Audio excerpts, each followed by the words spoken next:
怎么不早告诉我要跳舞啊？现在说也不迟啊。来，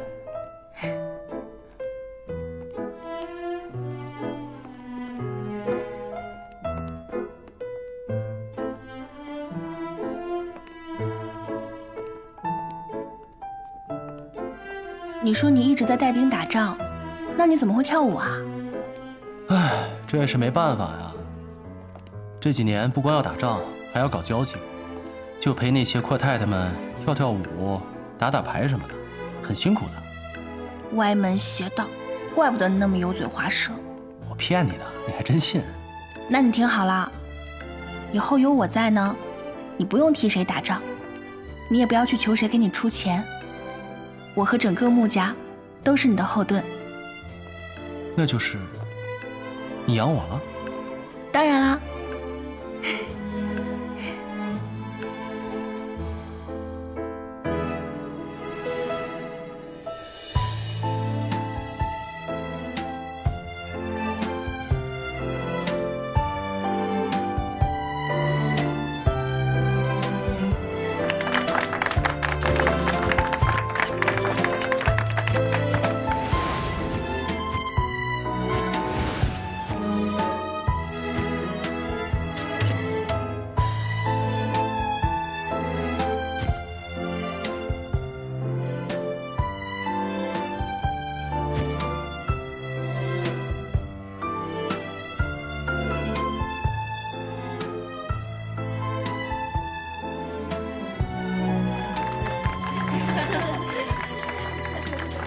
各位，从今天开始，穆小姐就是我谭玄林的人了。好，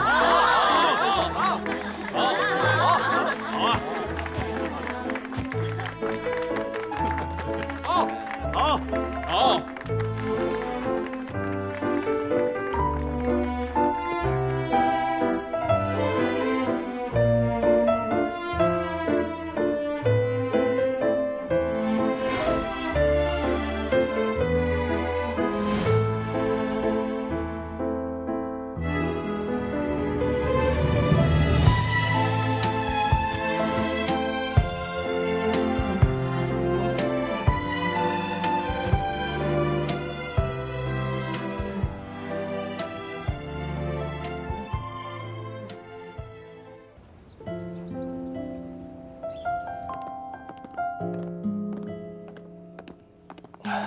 司令，婉清小姐到了。婉清，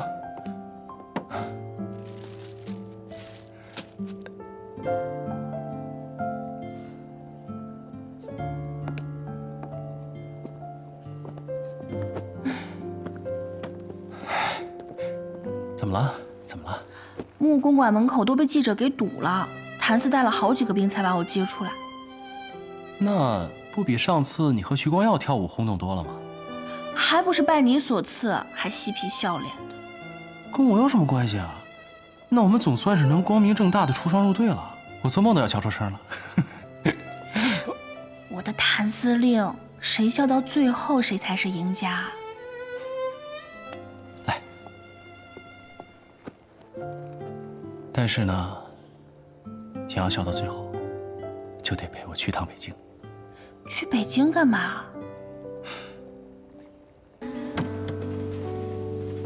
司令，那我先出去了。嗯。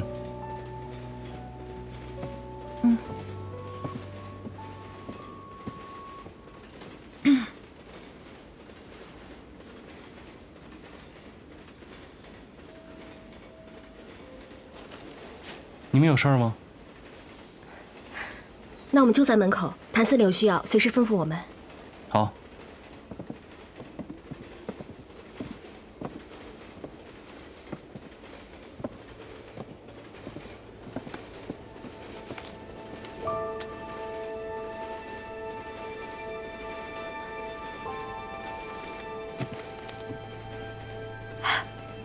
这两个都是徐伯君派来的吧？没错。那卷胶片你到底放在哪儿了？我办事儿你还不放心吗？放心，我们家司令大人从来都是运筹帷幄。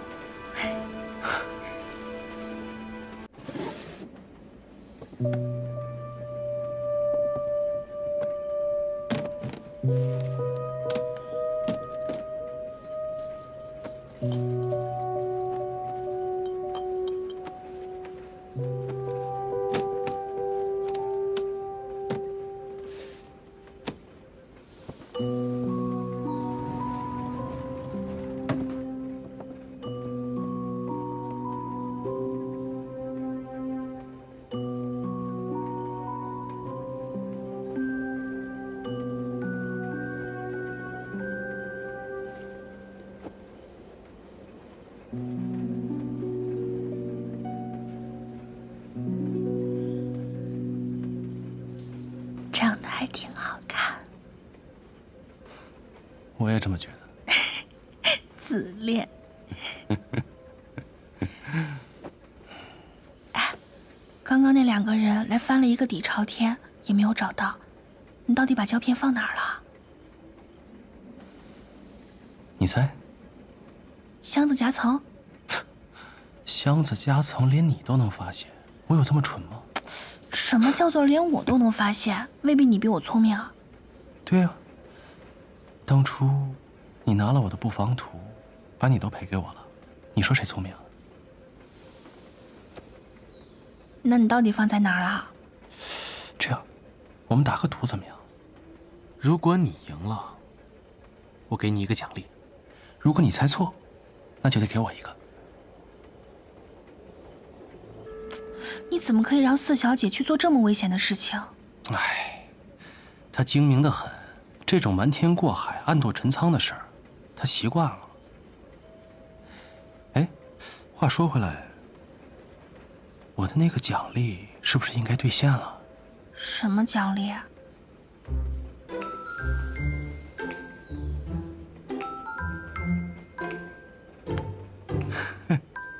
那要是我赢了呢？你要给我什么奖励？你赢了呀！你这不是无赖吗？这是公平的。不过话说回来，之前盯4小姐那么紧，她去找裴少军，你死活不准。现在她要去北京，你倒是准了。那徐伯君盯我盯得那么紧，我有什么办法？那如果是你，有办法吗？亏得4小姐愿意帮你的忙。他，他巴不得去北京去见裴少军。真是亲兄妹都爱折腾。我们不是爱折腾，我是他唯一的哥哥。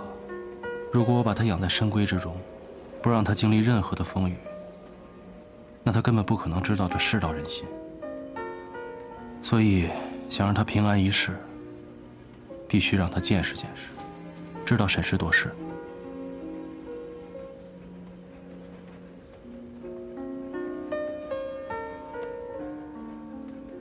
你是个好哥哥。真是我的好老婆，都知道心疼小姑子了。谁要嫁给你了？哎，不是，那亲都亲了，报纸也上了，你要是不同意，可没人要你了，啊？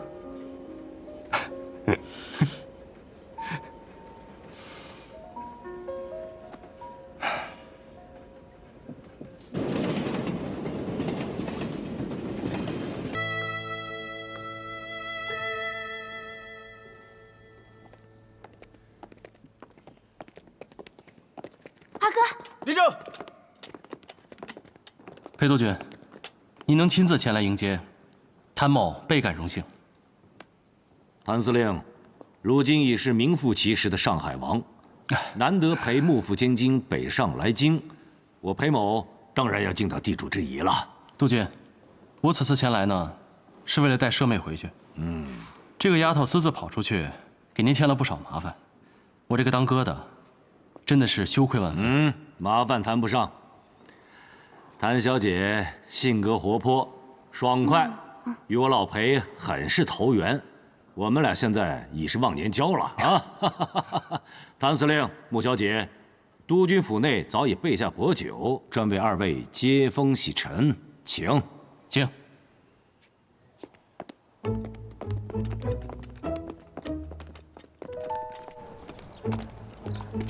裴伯父，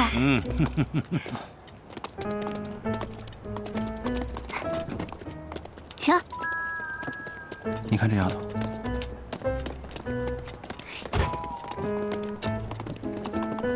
二哥，行啊，马屁拍得挺响啊。这可是我未来公爹，我不得好好巴结巴结？我告诉你啊，这件事办完，立马给我回去。这又不是你的地盘，我回不回去，你说的不算。好了，去吧。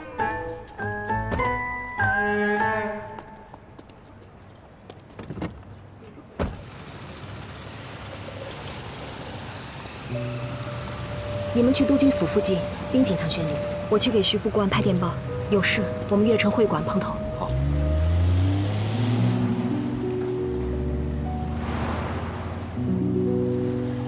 哎，小四，怎么没看见你那心心念念的裴少君啊？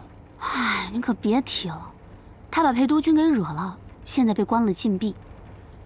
他都被他爹关禁闭了，你倒是在裴勋面前混得风生水起啊，厉害啊！那可不，你还不了解你妹妹吗？这个世界上，只要是我想讨好的人，一个都跑不了。年纪不大，本事不小啊。二哥，那我可没您老奸巨猾，连上海第一千金都能骗到手，厉害！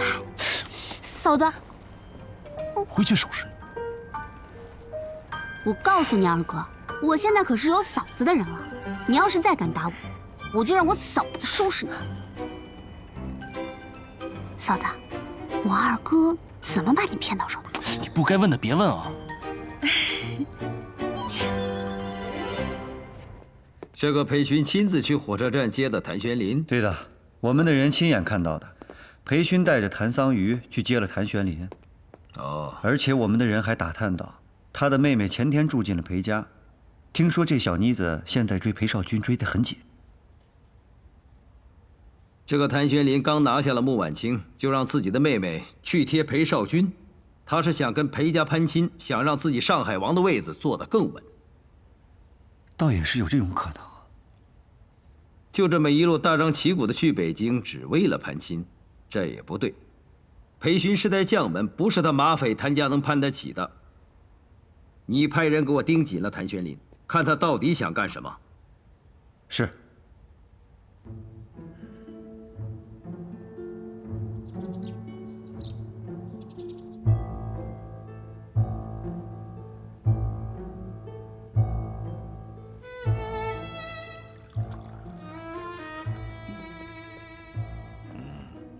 这是谭司令上任之后头一回来北京，高兴，喝酒，来，大家伙共同举杯。裴督军盛情，谭某确知不恭了。行。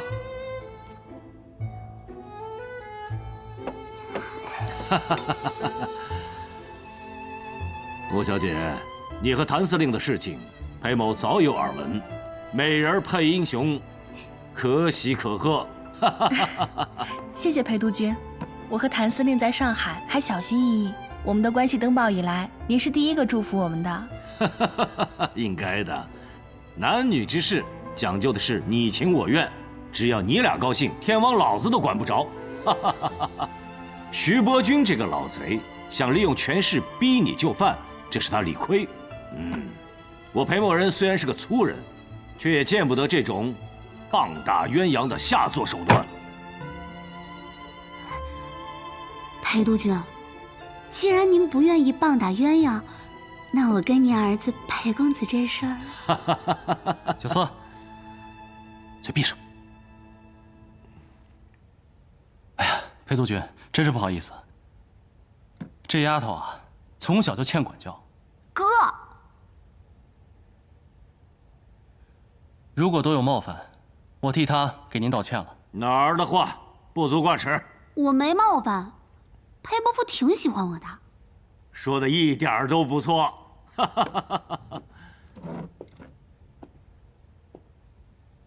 我很喜欢她，这个小丫头还真是让人疼。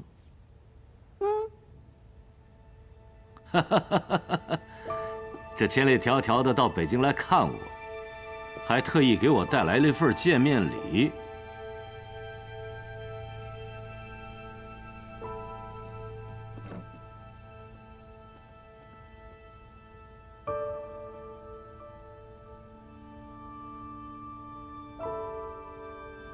裴督军，单独聊聊。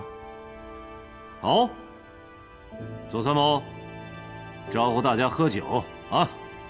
穆小姐，先失陪。嗯，请，请。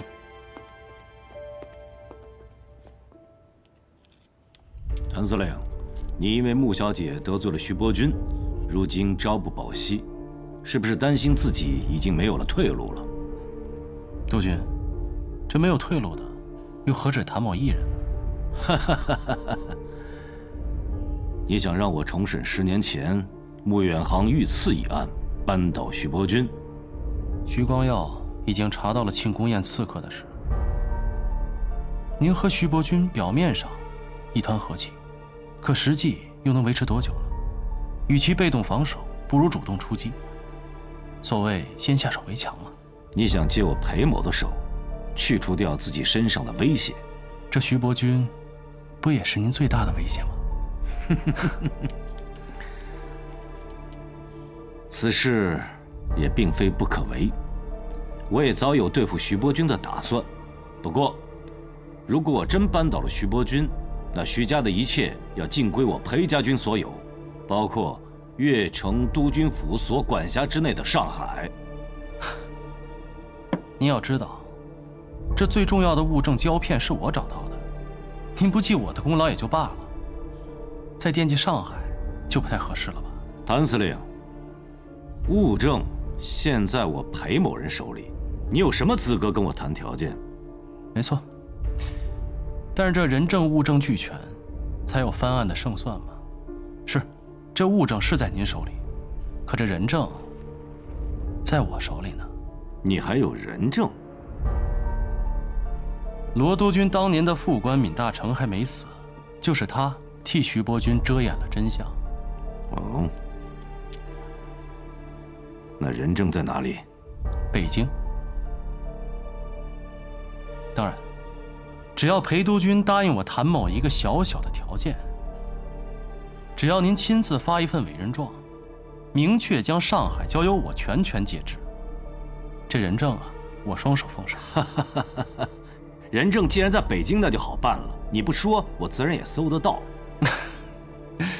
我当然相信裴督军的能力，但是您能搜到，也带不走啊。笑话，在北京城就没有我裴某人带不走的人。谭司令，你太自不量力了。那卷胶卷只能证明徐伯钧炸码头的时间提前了，却不能证明是他炸死了穆远航。一旦证据不足，您即便有能力操纵审判厅，给徐伯钧定罪，但是也不能服众啊。我怕他会反咬您一口。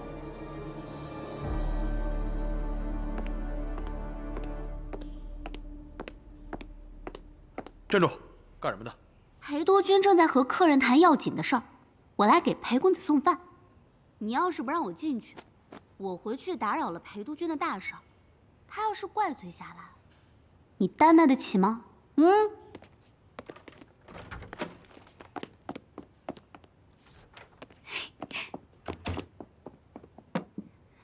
裴公子，这是我专门为你做的，可香了，你尝尝。我不饿。我们都酒过3巡了，你被关了1天禁闭，怎么可能不饿？你别跟我客气，这些都是我亲手做的。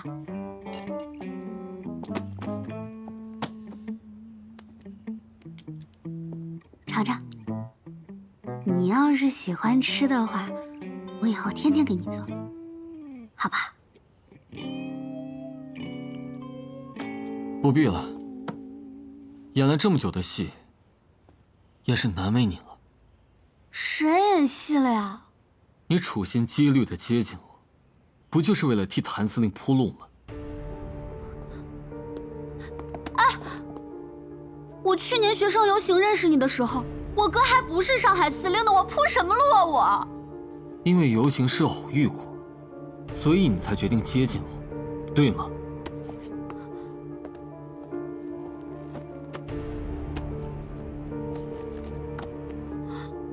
你误会我了，我对你都是真心的。我要看书了，请你离开。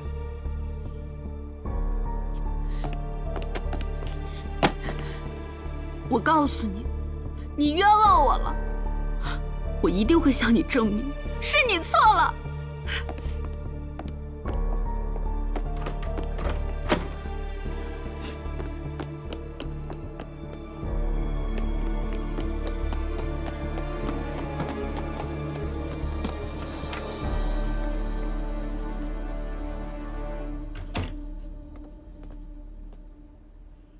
原谅我，但你是自由的，你不该留在这里。所以，我这个忍证至关重要。只要您放弃上海，就有十足的胜算。这笔买卖，不亏吧？谭司令，你知不知道跟我讨价还价是什么后果啊？啊？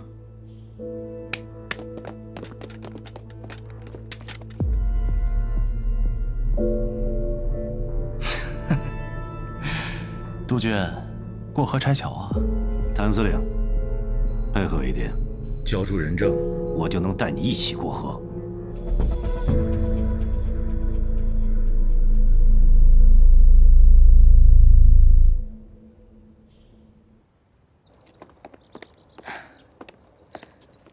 怎么了？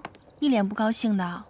那个榆木疙瘩，回回都是我热脸贴冷屁股，真不知道我上辈子欠了他什么。那要不和我回上海？那不行。我这个人吧，我最讲信誉了，上辈子欠的，那这辈子一定要还，不能来找。你这嘴上说是榆木疙瘩，心里还是舍不得啊。嫂子，你能不能求求我哥，让我留下吧，好吗？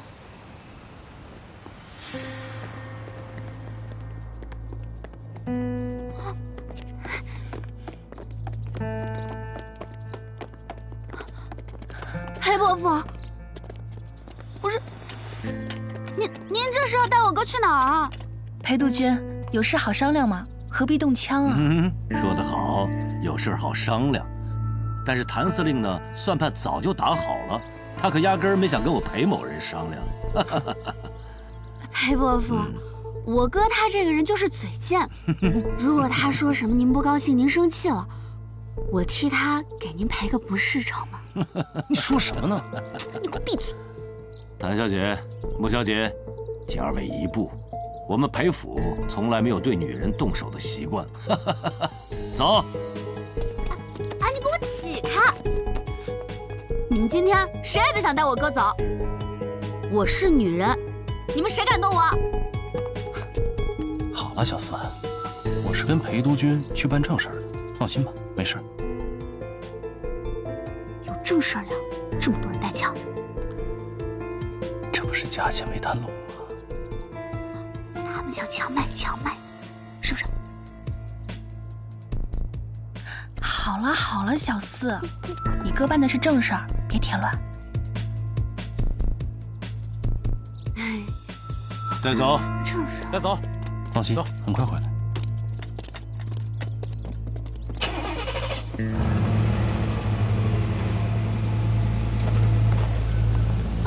哥，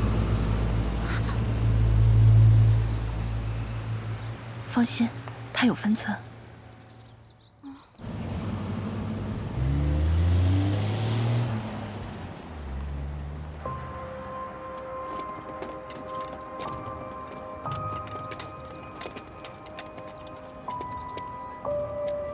谭司令，你该不会是把人藏在这儿了吧？督军，为确保万无一失，让您见笑了。没想到你和领事馆还有关系，关系谈不上，朋友多罢了。你不是在蒙我吧？这。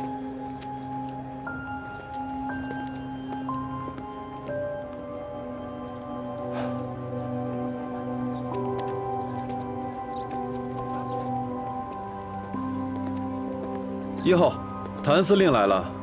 廖翻译，谭司令，你的朋友已经安顿下了，一切都好。啊，麻烦廖翻译了。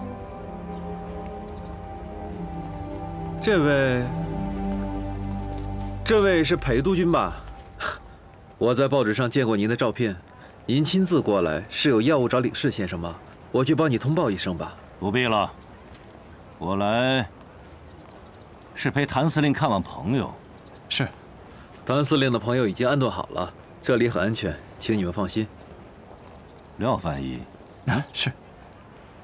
你是怎么跟谭司令认识的？我跟谭司令啊是领事先生介绍的。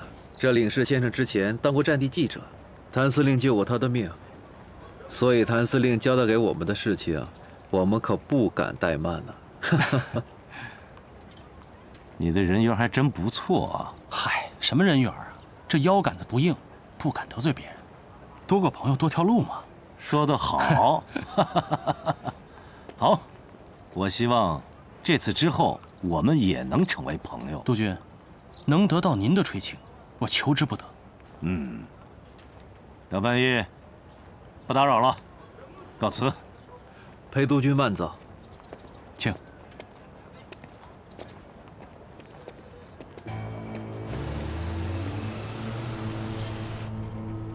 督军，你说这个谭玄林真的救过领事先生的命？宁可信其有，不可信其无。我们要对付的是徐伯钧，不必得罪洋人。谭玄龄想要委任状，给他便是。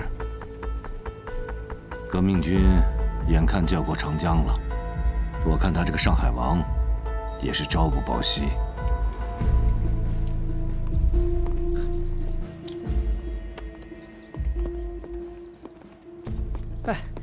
廖，你跑到哪里去了？这是你需要的阿司匹林的批文，我已经盖好章了，你拿走吧。阿廖上，我替前线的同志们谢谢你。感谢什么？当年我做战地记者的时候，要不是你救我的命，现在我的坟头草都很高了。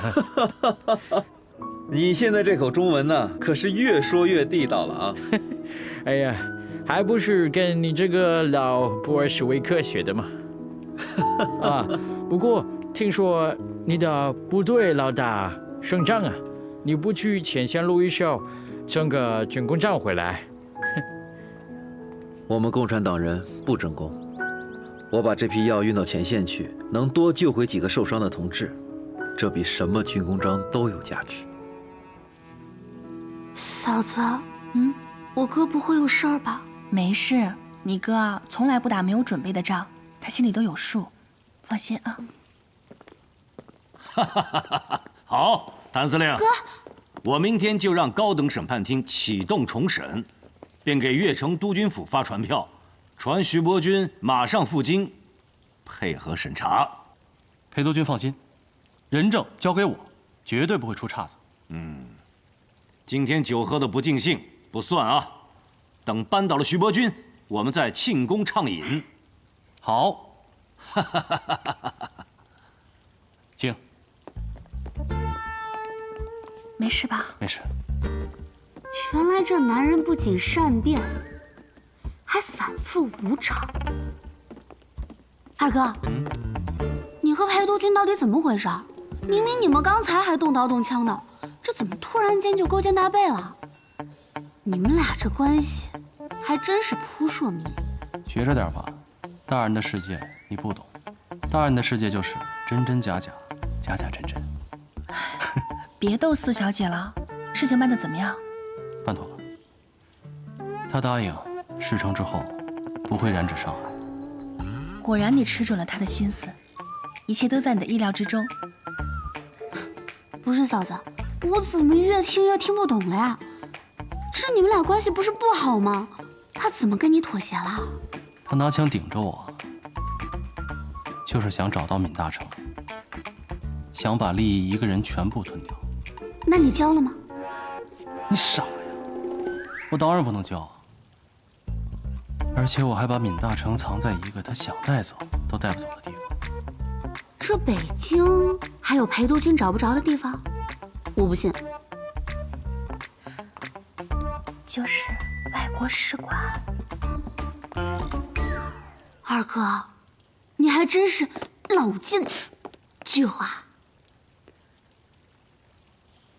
但是，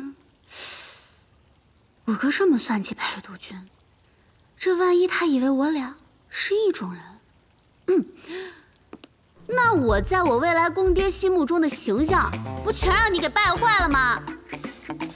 什么公爹？事成之后赶紧给我回去，知道吗？回什么回？嫂子，你看我哥他瞪我，哎，光老弱妇孺我就占了3样，你好意思吗你？嫂子，你看他还瞪我，瞪，找死呢是吧？我没揍你是吧？你等着，那个死丫头！早知道她这样，我就应该把她带在身边。你不知道你刚刚不在的时候，他多担心你。他呀，就是嘴巴硬。万青，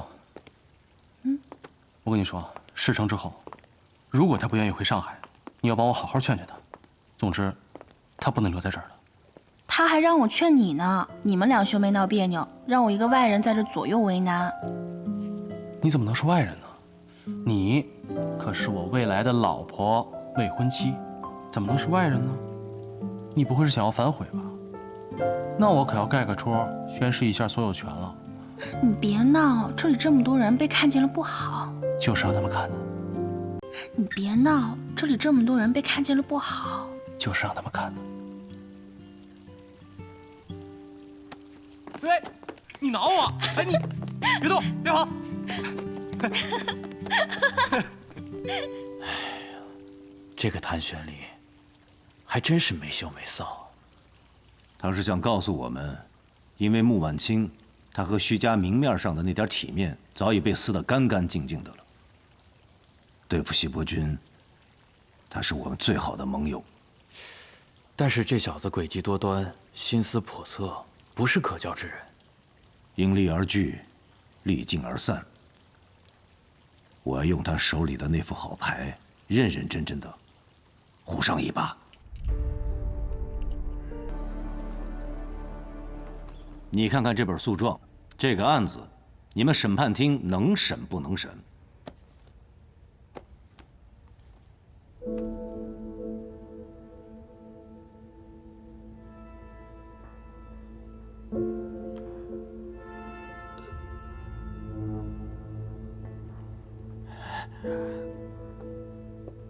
裴督军，此事关系重大，完全没把握的话，那我们审判庭上上下下的法官、秘书，可都有性命之忧啊！真是笑话，这可是在我裴某人的地盘上，你怕徐伯钧怕成这个样子，亏你头上还顶着个大法官的头衔。督军呐，你这不是为难我们吗？人证物证俱全，这有什么好为难的吗？你若不敢重审，我老裴现在倒是就可以为难为难你。你们审判厅全体同仁的老婆孩子，可全在我裴某人的眼皮子底下生活。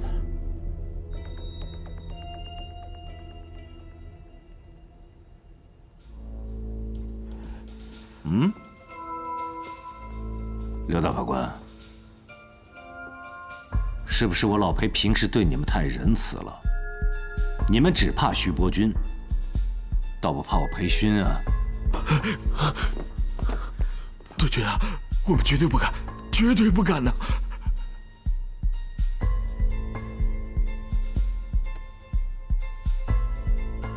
那就乖乖的重审此案，我保你们一家老小平安无虞。好，一切听督军的，开庭重审，开庭重审。马上就给徐伯钧发传票，叫他上北京配合审讯。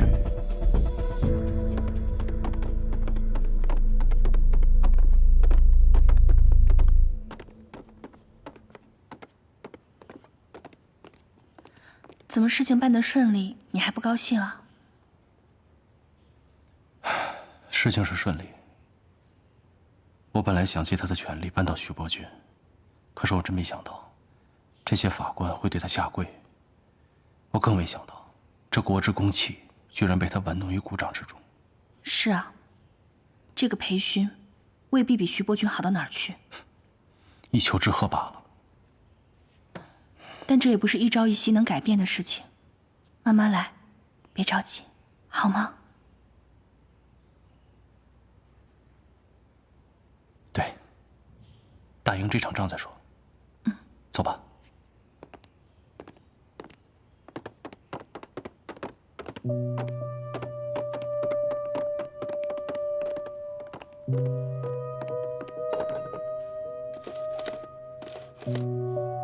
喂，帮我接岳城督军府。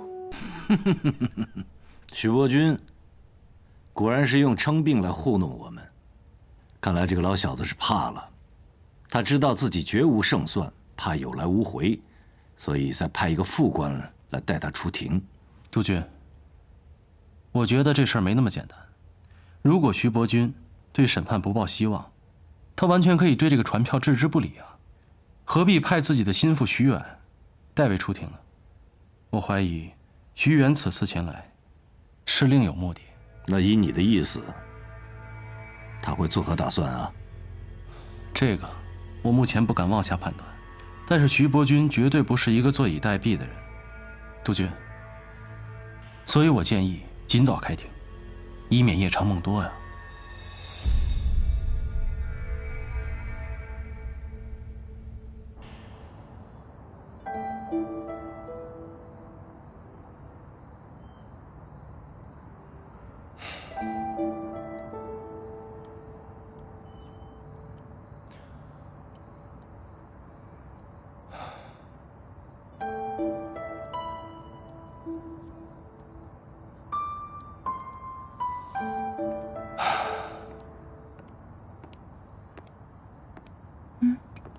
谢谢。你怎么还没睡啊？你在这都坐了半个小时了，你在想什么？我在想，这徐伯钧派徐远代为出庭，总觉得哪里不太对。高等审判庭既然决定重审，他如果拒绝出庭，岂不是不打自招？他自己不来，派个副官来，就算输了官司，也没有性命之忧啊。对，你说的对。但是问题就在于，他为什么要派徐远来？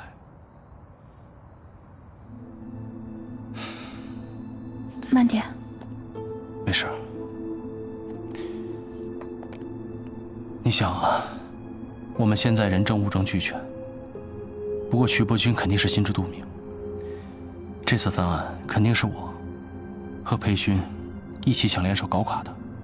如果他什么都不做，那肯定是输定了。如果他以生病为由拖延开庭的时间，那就能为自己争取到挽回局面的时间。可是现在呢，他什么都没做，只是陷自己于被动了。你说的也有道理。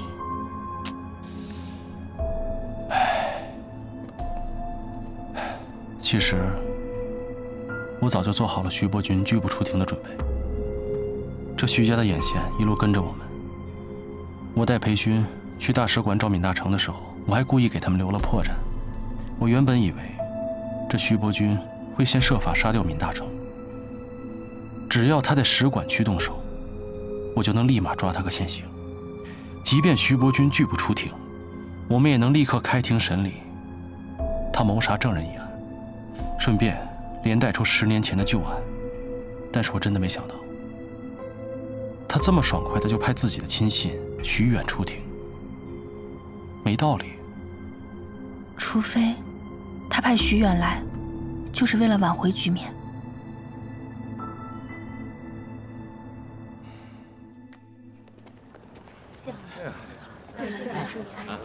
我是联络啊。哎呀，左参谋，好久不见啊！徐远兄一路辛苦了。我们陪督军在六国饭店安排好了房间，咱们先回去休息。嗨，辛苦左参谋了。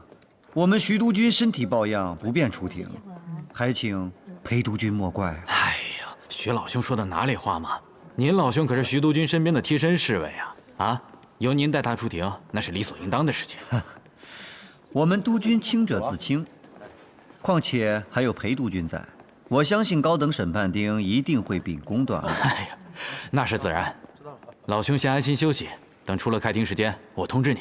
走，请，请。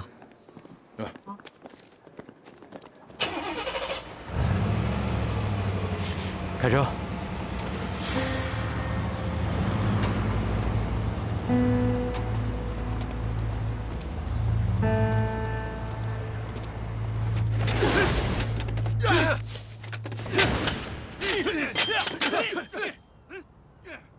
立正，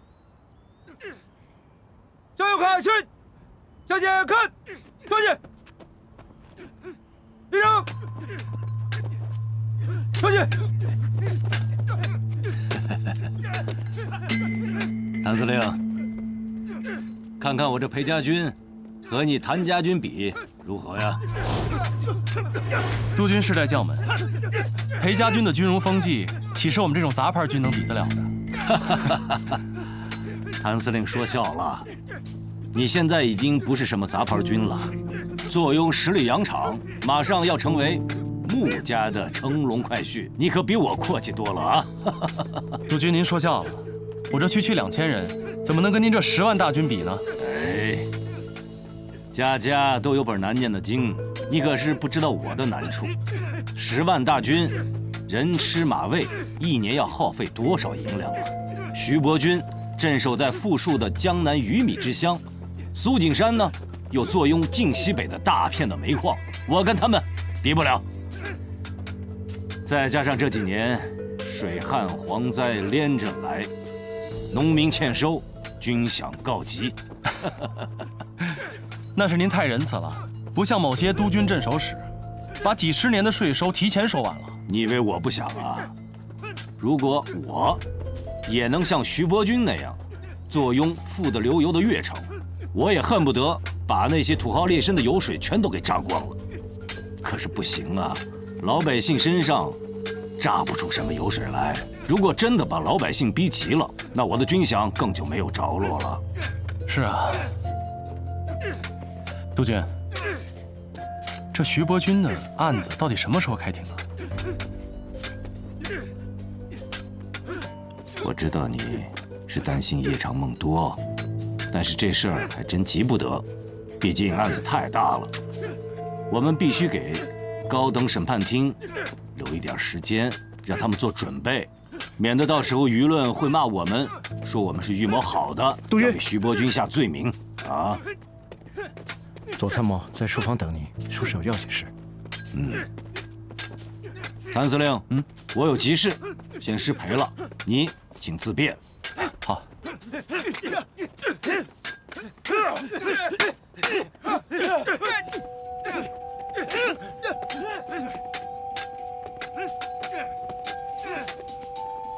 徐远到了，左参谋只接的站，还亲自把他们送到了六国饭店。这个左参谋，原来是裴勋的副官，应该是和徐远老相识了。我觉得马上就要对簿公堂了，怎么裴勋对徐远还这么客气？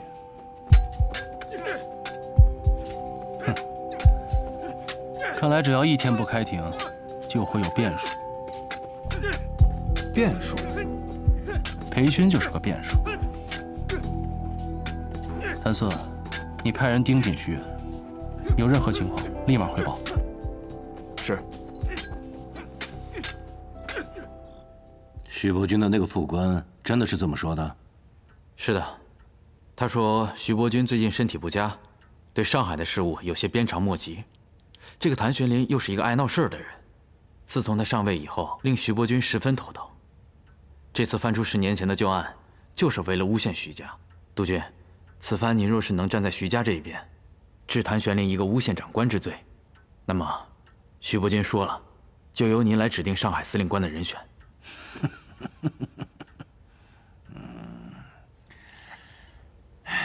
区区的一个上海司令，啊，就这么轻易的把老子给打发了？那您看要不要咱们跟他再谈谈条件？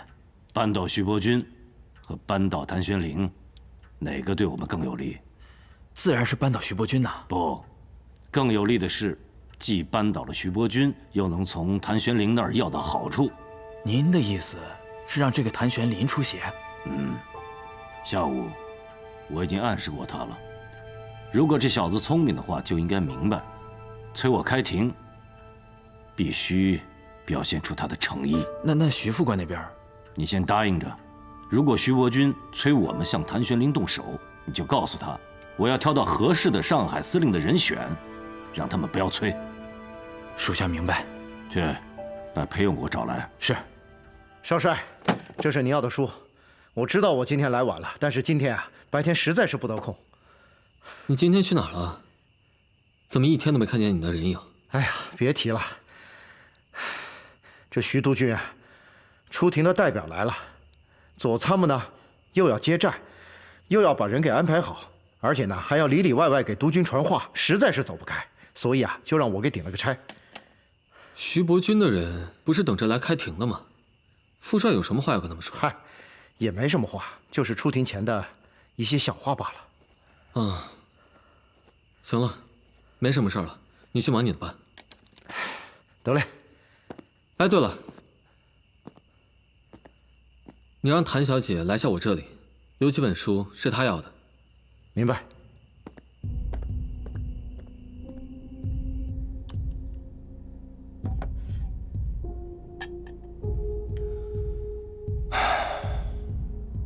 你是说，左参谋从裴勋的书房里出来，然后去了六国饭店？是，而且聊了很久才出来。徐远呢？我已经派人在六国饭店盯着，一有动静立刻报告。怪不得下午在教场，裴勋一直在跟我哭穷。但是我一提到什么时候开庭，他脸色立马就变了。原来是两头通吃啊！那我们怎么办？这儿可是裴勋的地盘，他要是耍诈，我们可是一点辙都没有。简单，逼他一下，骑虎难下。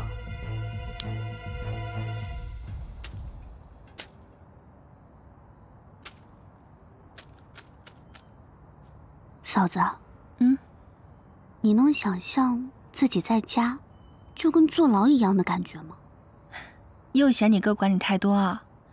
我没说我哥，我就是在想，这个裴少君，他自己在督军府，就跟坐牢一样，心疼啦。谭小姐，穆小姐，我叫少帅呢，想请你过去一趟。裴少君找我？少帅有些书呢，想给你看看。告诉他，让他等着。行，那我先走，你抓紧。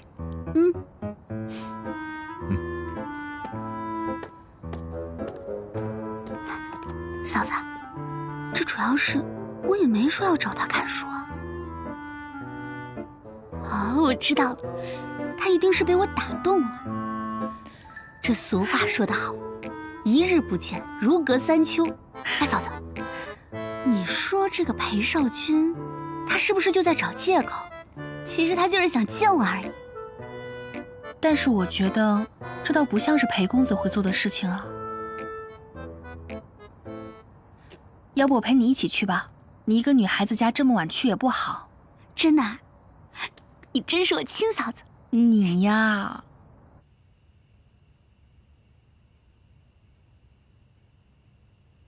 裴公子，我们过来拿书，可以进来了吗？进来。裴公子，裴公子，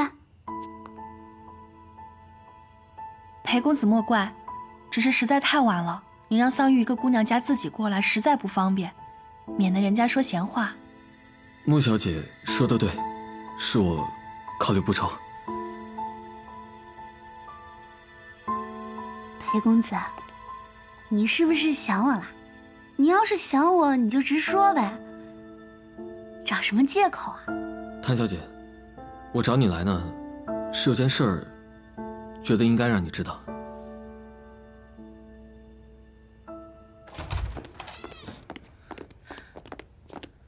这么晚了，你们干嘛去啊？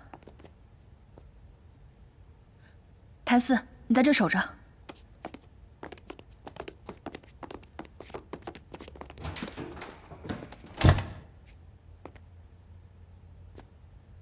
当了上海王又能怎么样？还不是被老婆管着？怎么了？我刚从裴少帅那儿过来，他说裴勋和徐远私下在接触。这么晚了，你去裴少军那儿干嘛？你能不能拎得清啊？这个时候还瞎吃飞醋，万一裴勋把你卖了呢？因为这个呀，裴少军被关禁闭，连他都知道。你男人能不知道？那你想好怎么办了吗？万一他们私下勾结，转过来对付你呢？来，这个你就不用担心了啊。徐伯君不管给裴勋开出什么样的条件，都不如他自己倒台，对裴家更有利。裴勋之所以跟他暗中接触，不过是为了给我施加压力，逼我让出更大的利益出来。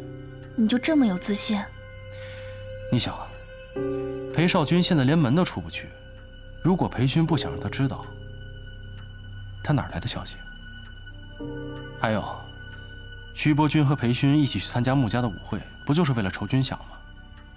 也是啊，那你打算怎么做？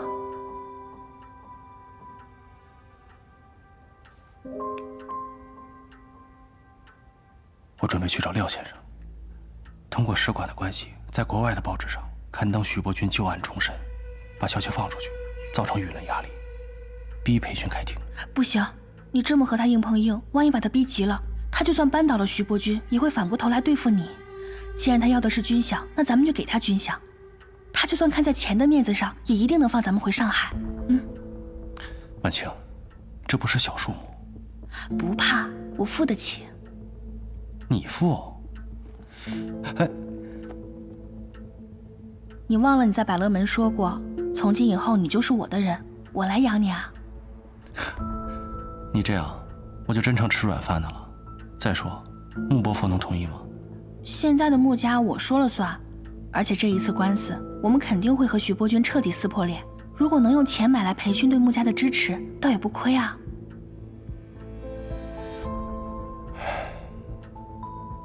行，那我明天去探探裴勋的口风。不用你去，我去就好。你去？以裴督军大男人的性子，要是你去啊，他肯定锱铢必较。但是我就不一样啊，我一个姑娘家，他和一个小姑娘斤斤计较，面子上也过不去啊。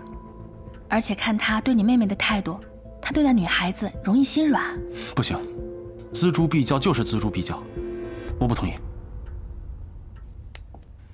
怎么就只许你和阔太太打牌跳舞，走走夫人路线，就不允许我搞搞夫人外交啊？我开玩笑的，我不想你去。你现在还不是我穆家的女婿，要是你去，岂不是慷他人之慨？而且我穆婉清现在是穆家的当家人，我总不能像个小媳妇一样，一遇到事就躲到男人身后，那也显得我太没能耐了。但好啦，我肯定会有分寸的。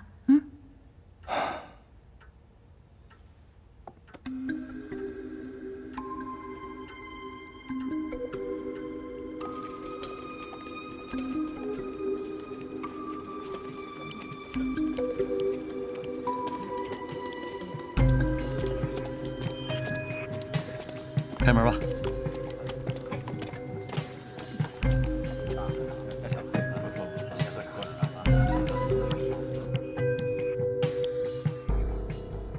徐远去了悦城会馆。是，而且他还换了便装，戴了顶帽子，一路上十分的警觉。我们的人跟得很远，才没有被发现。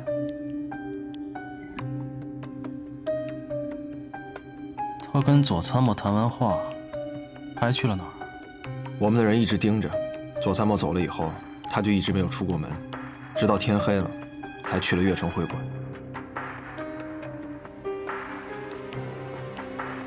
他不去给徐伯钧发电报，去悦城会馆做什么？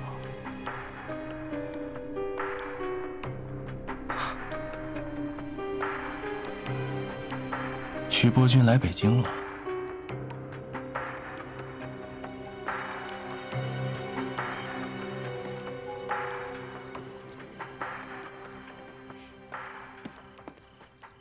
你来的时候没人看到你吧？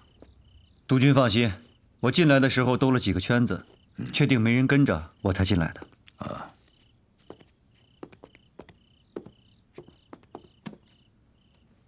裴勋那边怎么说？左参谋递来的话说，裴督军对我们的条件很感兴趣，会考虑与我们合作。那他什么时候对谭先林动手啊？他们说还需要时间考虑一下上海司令的人选，让我们不用着急。都是些冠冕堂皇的话。裴勋这个老狐狸啊，肯定是在拖延时间，要看看哪边开的价码高。督军早就已经料到了。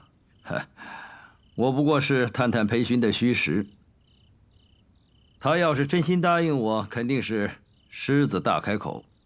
一个上海司令根本满足不了他的胃口。这次这么痛快的答应，他是想拿我们对谭轩林施压，想从姓谭的那里得到更多的好处。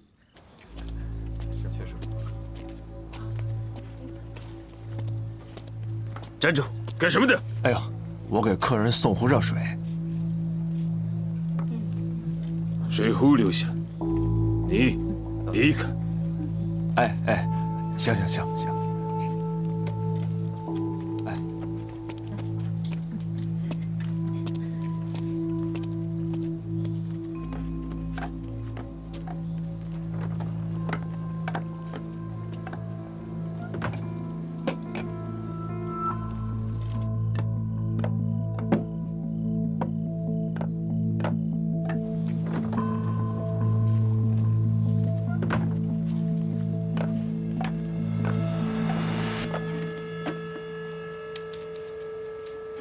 督军，那接下来我们该怎么办？如果谭玄林满足不了裴勋的胃口，以裴勋的性格，断不会开庭。我们还有拉拢他的机会。如果谭玄林和裴勋谈妥了，那我们就要务必干掉闵大成。没有了人证，他就做不成铁案，我们还有挽回的余地。可是，这使馆戒备森严。之前我们派人打探闵大成的消息，也是一无所获。想要干掉闵大成，怕不是那么容易啊。渡边那边有什么消息吗？还有啊，谭玄林到底和使馆是什么关系啊？渡边先生那边说，苏俄公使跟谭玄林并不认识，他们只是最近来了个朋友，好像是从广州来的。广州来的？莫非是革命党？倘若真是如此，那谭玄林他就不是人脉广了，那他就是通敌了。不应该吧？这谭玄林跟革命党并没有打过交道，这哪里来的交情呢？我想起来了，光耀在上海司令部庆功宴的时候，差点被革命党刺杀。当时我命令谭玄林全程缉拿革命党。莫非是当时他对革命党网开一面？若真是这样的话，这谭玄林算是通敌了。不管目前谭玄林是不是通敌，当务之急是要除掉闵大成。在使馆区不好下手，那就在开庭前，去审判厅的路上干掉他。属下明白，我去安排，确保万无一失。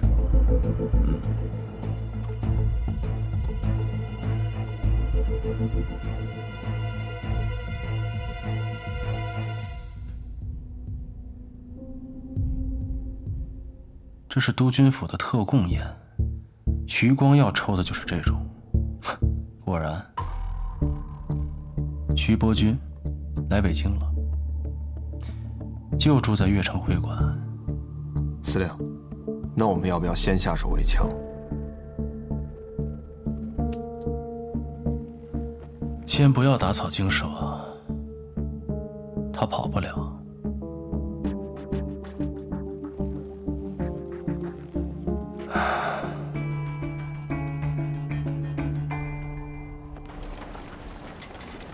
这几年边境贸易中断，我们穆家商会的北京分号就一直歇业，只留了几个老伙计看场子。但现在不是开放起来了吗？我就想把这商号再重新开起来。而且听说最近黑河口岸几个贸易量都巨大，利润又高，我就想着，反正南方的战事频繁，倒不如把生意做到北方来太平。我还真不知道你们穆府在北京有这么大的产业。穆小姐，你说有事要与裴某人商量，是不是就是想在北京开分号啊？我穆家在南方还算有名气，但是到了北方和苏联做跨境贸易，这洋人恐怕不认我们。但是督军就不一样了，您的威名他们自然是知道的，所以我就斗胆请督军做我北京分号的股东。你这个小姑娘，这是要扯大旗做虎皮呀！啊，你倒是跟我讲一讲，我裴某人凭什么给你撑场面？这您一分钱不用出，活我全干。这北京分号的利润，我只拿走20%做人力成本，剩下的呀都归督军您。可这你倒是图什么呀？我只图督军能帮我哥哥沉冤昭雪，还我穆家一个公道。明白。不过，你又何必兜这么大一个圈子？要是我穆家直接出钱，别人肯定以为我是贿赂您，那我穆家一介生意人受人诟病倒没什么。要是督军的名声被破坏了，我实在是过意不去。但如果督军能入股商会，那拿红利是天经地义的事情，那别人啊也不好嚼舌根。穆小姐，你倒是考虑的比较周全啊。哎呀，谭司令身边的女人果然是一个赛一个的机灵啊。那我就当督军答应了。别忙，穆小姐，我看你们在北京商号也没几个伙计，人力成本我给你留1%如何呀？没问题，全凭督军安排。穆小姐，冰雪聪明，又仁义厚道。好，那我裴某人就却之不恭了。能和督军合作，是我穆家的荣幸。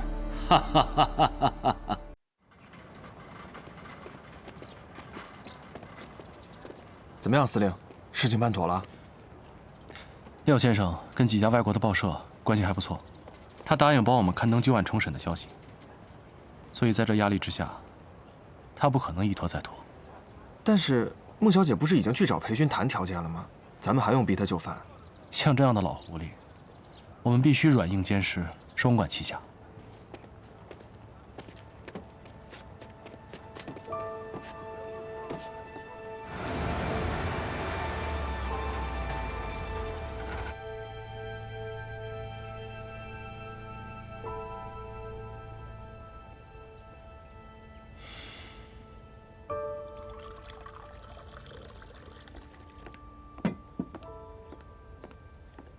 回来了，来坐。怎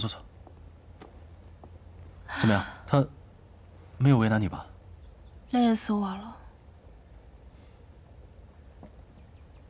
哎，汤，谈妥了吗？谈妥了。那谈妥了，怎么一脸不高兴啊？见过贪的，也没见过裴勋这么贪的，一分钱不出，活全我干，给他8%还嫌少。果然最狠的还是这些拿枪杆子的，这是无本万利的买卖啊！夫人呢？那你说的这些拿枪杆子的，包不包括我呀？你呀，你不仅让我赚不到钱，还让我倒贴钱。哎呀，夫人辛苦了啊！谁让我说了我要养你一辈子呢？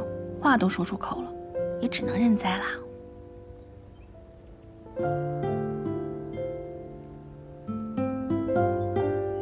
真好。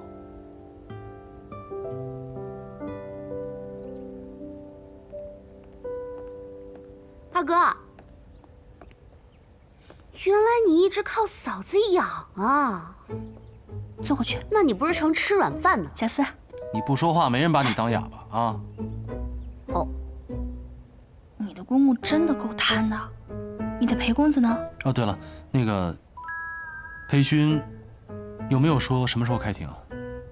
没说，他只说一定会给我们穆家一个公道。公道，半真半假吧，但是商号分红可是源源不断的好处。我估计裴勋不会再与徐伯钧勾结，胜算会在我们这边。胜算是有，就是太贵。嫂子，你别嫌贵。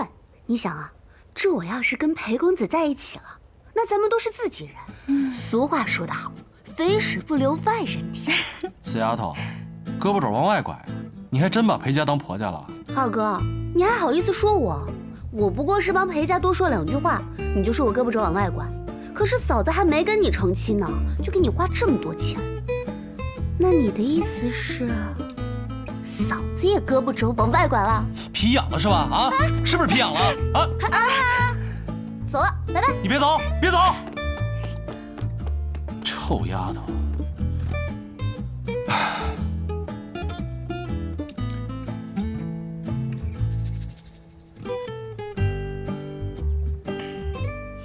你说谁胳膊肘往外拐？谁啊？夫人，来，消消气儿啊，消消气儿。夫人最辛苦了啊，深明大义，我无以为报，只能以身相许了。来，夫人喝茶。汤。好嘞。谢谢。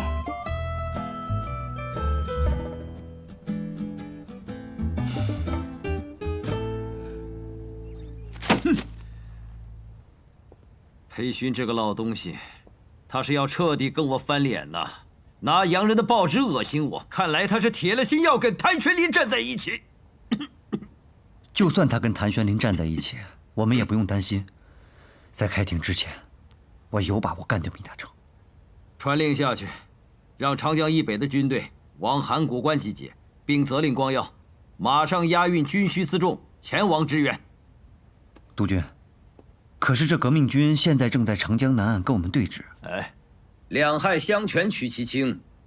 如果裴勋这个老东西敢在没有证人的情况下定我的罪，那势必要置我徐家于死地。我徐伯钧可不会坐以待毙，想要取我的命，看看你有没有那本事。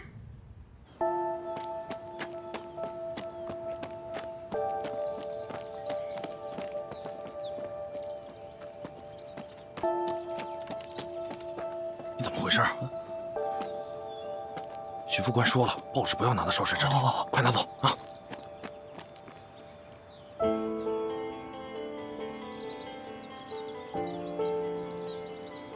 报告少帅，督军电报。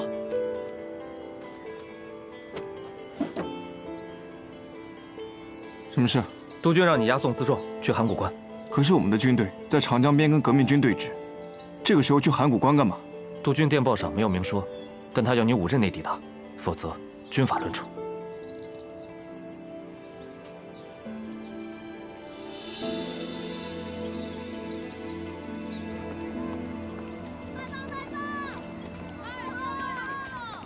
你最近来找我的次数也太勤了吧？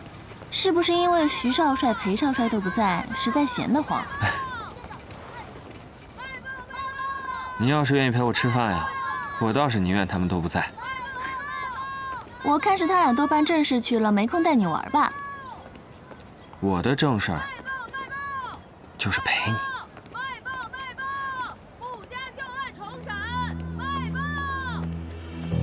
来，过来。要2份。好，给您，谢谢，谢谢。号外！穆家旧案重审，外报嘞！原来小叔叔打的是这个主意。这个谭玄龄就是个小人，亏得光耀抓了他那么多把柄都放过了他，他竟然这样恩将仇报。你说什么呢？你没看报纸上写着找到了新的人证物证，当然要重新审讯啊。小叔叔帮穆家讨回公道，这有什么错？那你怎么知道这些人证物证不是伪造的？我小叔叔不是这样的人。哼，你帮他辩护的倒是起劲儿，他去北京带你了吗？还不是和穆婉清打得火热？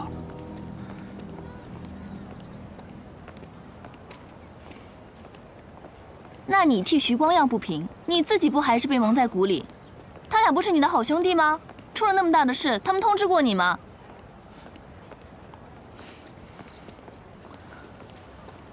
不吃了，我要回家。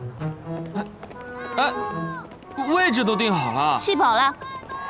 我错了，行不行？你，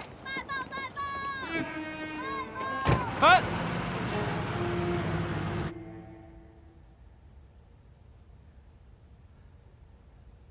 督军，谭司令，请。裴督军，这么晚了找我，是有什么要紧的事吗？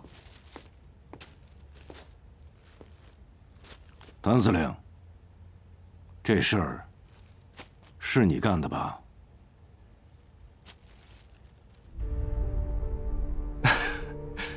督军说笑了，这明明是徐伯钧啊，怎么能是我干的呢？我还不知道这是徐伯钧吗？啊，你小子别在我面前装傻充愣了。这个案子，我很早以前就跟审判厅长打过招呼，一致口径，暂时不对外公布。可是为什么突然洋人的报纸上出现了消息？谭玄龄，你跟使馆的关系很熟，这事儿不是你干的，还能是谁干的？督军，那我就不瞒您了。这消息啊，确实是我放出去的。我是怕您错过了开庭的最佳时机，所以我才斗胆帮您下决断。谭玄龄，你不要以为用了你老婆的几箱银子，你就可以在老子面前自作主张。晚辈不敢。你不敢？事情都做了，你还想在老子面前演戏是不是？晚辈说过了，我真的是怕您错过了开庭的最佳时机，我是为您着想啊。狗屁！你知不知道，徐伯钧驻扎在长江边上的几支部队已经开拔北上了，老子真跟徐伯钧打了起来。别说商号的那点银子，就连整个穆家填进来都填不饱。你小子口口声声的说为老子着想，你当老子是3岁的小孩吗？你可别忘了，你现在就在老子的地盘上，不光是你，还有你的老婆、妹妹，3条小命全攥在老子的手里。你胆敢再给我玩花招，小心我让你们全都有来无回。督军，我当然相信督军的能力，一定会让我们有来无回的。我斗胆问您一句，您想不想让徐伯钧也有来无回啊？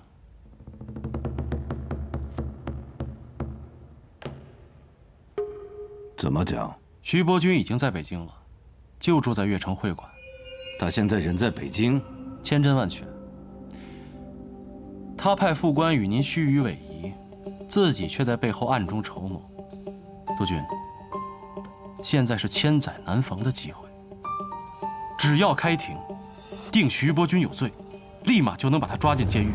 到时候，是病死狱中，还是畏罪自杀，不都是您一句话的事吗？但是，再拖下去，等徐伯钧离开北京，全身而退，就一切都来不及了。明日开庭，连夜通知。可见裴勋这个老东西是临时起意。是啊，高等审判庭连夜通知我们的，说明天上午10点开庭。督军，我们要不要早做打算？裴勋既然把消息都登报了，开庭是迟早的事，没必要这么匆忙。兴许是想打我们个措手不及。哼哼。明大成那边都安排好了吗？督军放心，明天就是他的死期。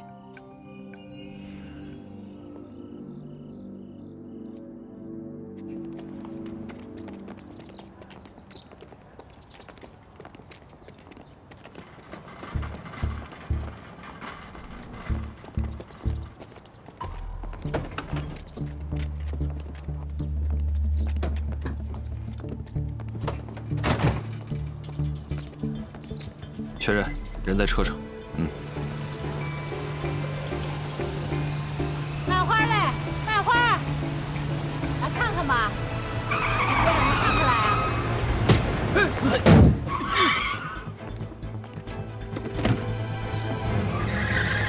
怎么开车的？哎，撞了就跑了！哎，撞了就跑了啊！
今天北京最高审判厅在这里公开审理原告穆婉清诉被告徐伯钧民国5年穆远航遇害一案，鄙人担任主审法官，现在宣布开庭。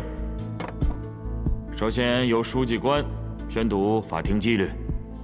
根据中华民国约法，为维护法庭秩序，请所有到庭人员遵守以下法律。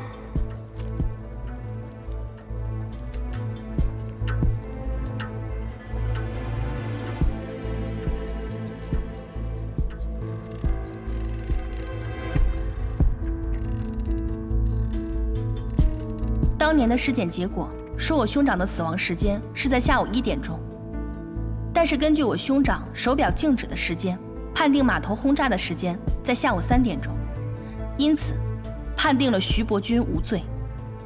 但是这段影像可以清楚地看到，在日本客轮山东丸号进港的时候，码头已经遭到轰炸，而这艘客轮每天进港的时间是固定的，正是下午1点钟。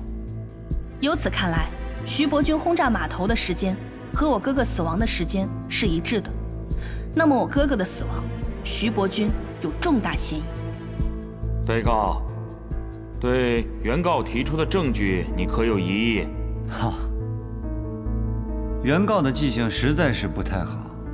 当年判定徐督军无罪的最关键的因素，并不是轰炸码头的时间，而是穆远航身上的弹孔。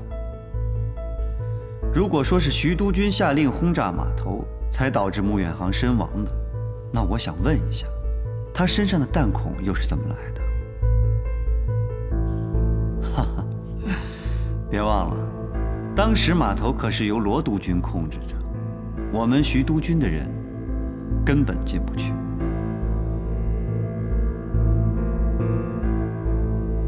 原告对被告提出的疑义，你可有新的证据提交？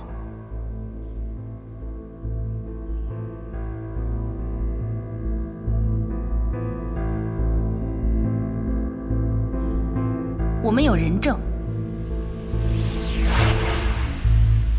带人证。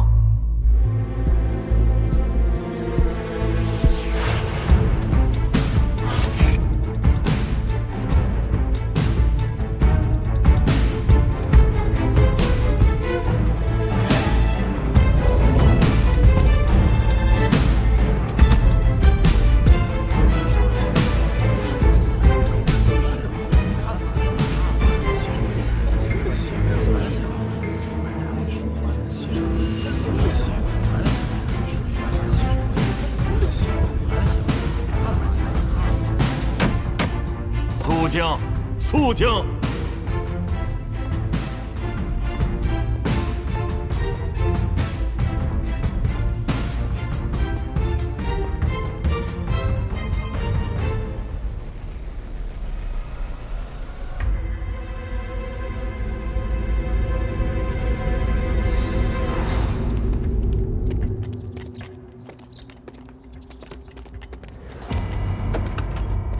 我犯了死罪，本来昨天就该执行枪决了，多活了一天，还能挣一笔抚恤金给老婆孩子，我没有遗憾。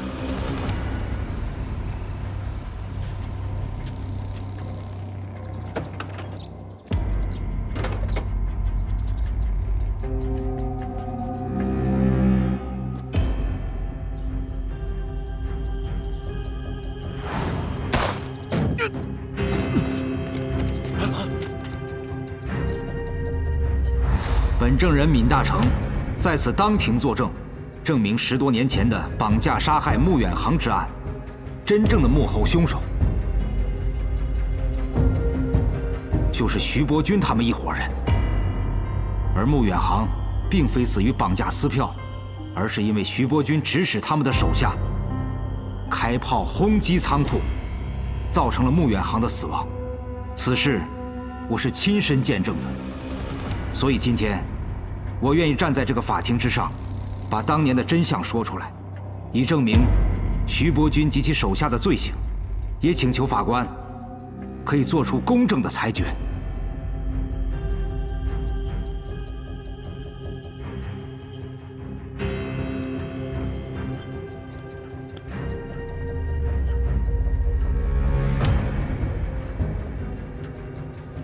开庭2个小时了吧？是的，督军。没有人证，不应该审问这么长时间呢。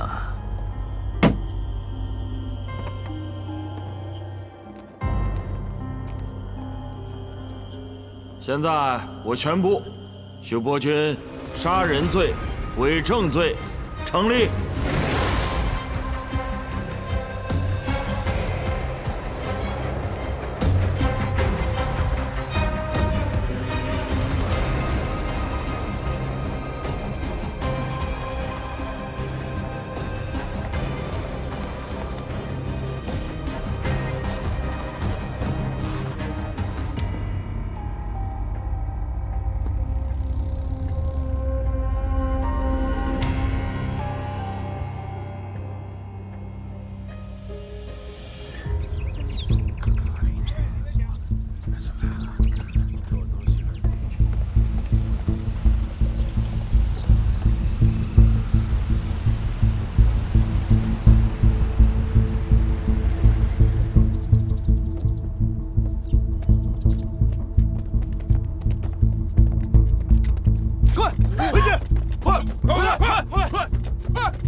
挨个检查每个房间，把所有的客人集中到客厅里来，一个一个的查。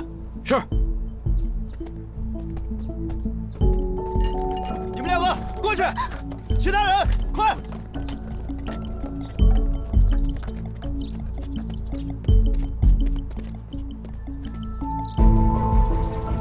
哎呀呀，几位长官，这是干什么呀？我们会馆一向是守法经营的呀。奉高等审判庭之命，越城督军徐伯钧滥杀平民、伪造证据，罪名成立，即刻予以逮捕。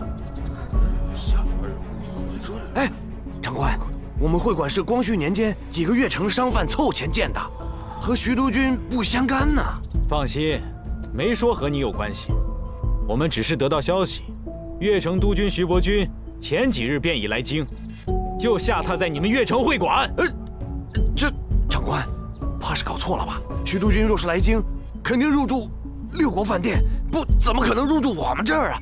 况且我们这也没有徐督军的入住记录啊。这徐伯钧此次来京一定是经过乔装打扮的，肯定不会用自己的真名啊。大家不必惊慌，好好配合我们检查，我们只抓人犯，绝不伤及无辜。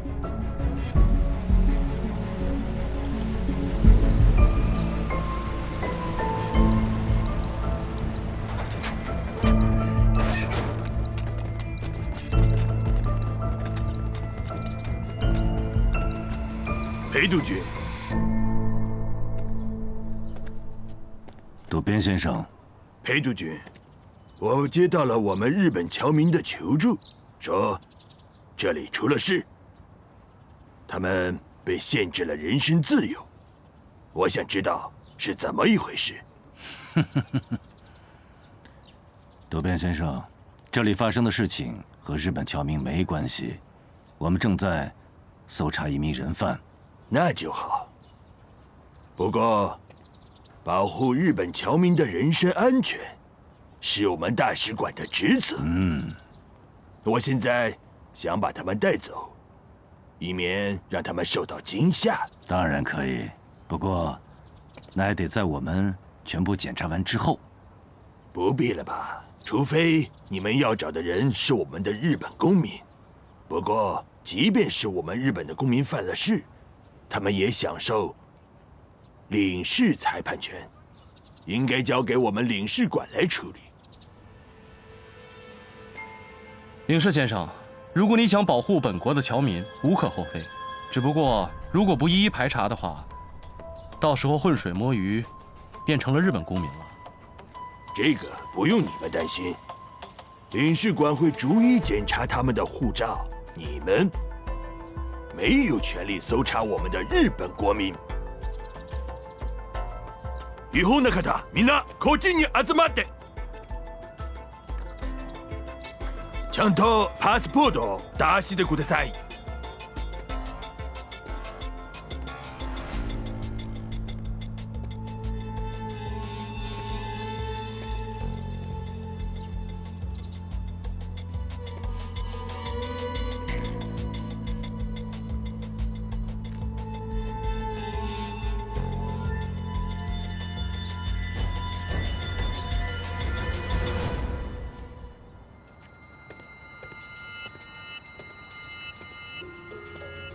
这位长官，我们日本侨民的事情，你们无权插手。这里是悦城会馆，是悦城客商在北京的落脚之处。为什么会有这么多日本侨民？怕是有人想欲盖弥彰吧？裴督军，这个人很像徐伯钧啊。哦，渡边先生，这位戴眼镜的先生和我们搜查的人犯很像，可以检查一下他的护照吗？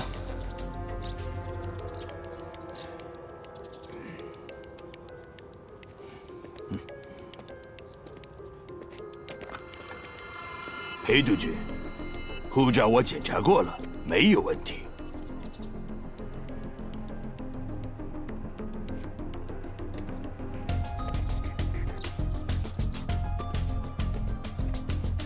请问这位坂本先生，你在北京做什么？不好意思，我们很多日本侨民不懂中文，你说的话他听不懂。日本の方、みんな外に出てください。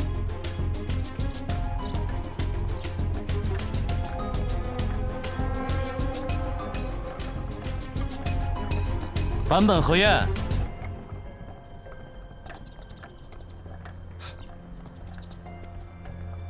这位坂本先生，不像听不懂中文的，而且你的日语名字也不是这么念的。别装听不懂中文了，出来我们聊聊。我已经说过了，我们日本侨民的事情，你们无权插手。这里是中国，你们侨民中混进了要犯，我有权利干涉。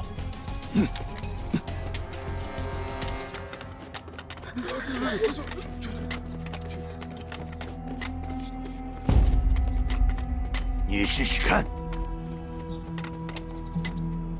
不错，这里是中国，所以我们日本公民享有领事裁判权和外交豁免权，你们无权搜查我们的国民。而我就是现在打死你，你们也无权审判我。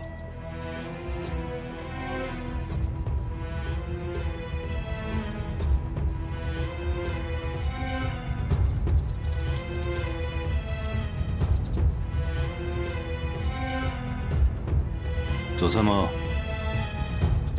把枪放下。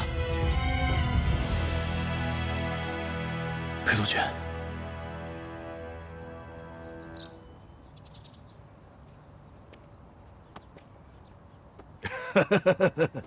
你看，我敢拿枪顶着你，你们的兵却不敢拿枪顶着我，觉得不公平吧？我也觉得不公平，但是不好意思，这是你们政府允许的。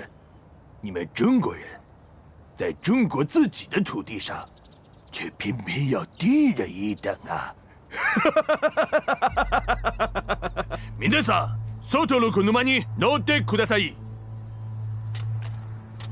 早く！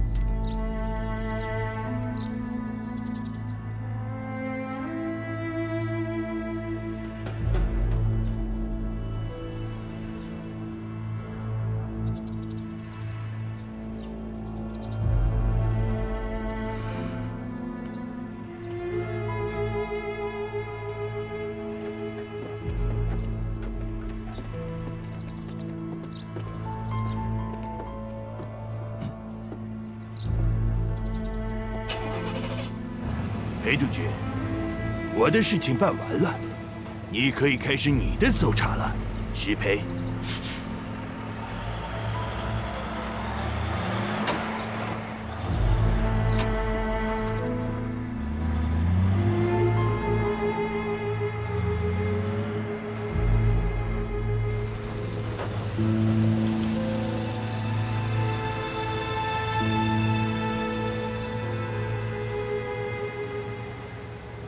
督军，就这么让他们走了？不然让我怎么办呢？啊？难道让我裴某人跟日本人动粗不成吗？他们现在肯定要去天津的日租界，我们现在可以在路上设卡拦截呀。如果真让徐伯钧进了租界，可什么都晚了。谭司令，这是老子的地盘。轮不着你来指手画脚的啊！督军，晚辈没有僭越之意，但是你也知道，这徐伯钧已经开始调兵了。如果真让他这么走了，此事恐怕很难和平解决啊！放心吧，老子全都料到了，我已经将我的重兵由南侧调入了长江沿岸，对徐家军形成了合围之势。他敢动手，老子就干他！督军放心，打徐家军我们从来都不怕，更何况长江以北是咱们地盘，我们占尽了天时地利人和。是啊，徐伯钧的丑事一旦曝光，舆论滔滔就能淹死他。他若敢挑衅，我们就更加师出有名了。老子知道你们几个小子打仗上瘾啊！除非他徐伯钧乖乖的交权下野，否则的话，函谷关一带必是他徐家军覆灭之地。谨遵督军教诲。走，走。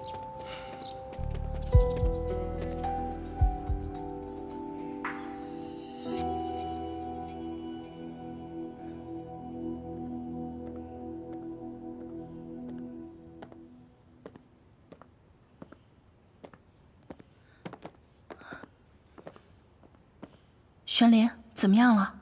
抓到徐伯钧了吗？对不起啊，让他跑了。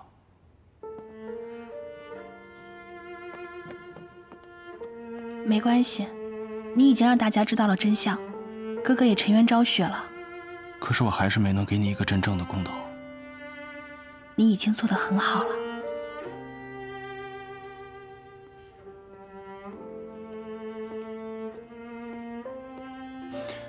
廖先生，闵大成去按手印了，等判决书下来，你就可以带他回上海。多谢廖先生，多谢您帮忙。举手之劳。听说徐伯钧跑了。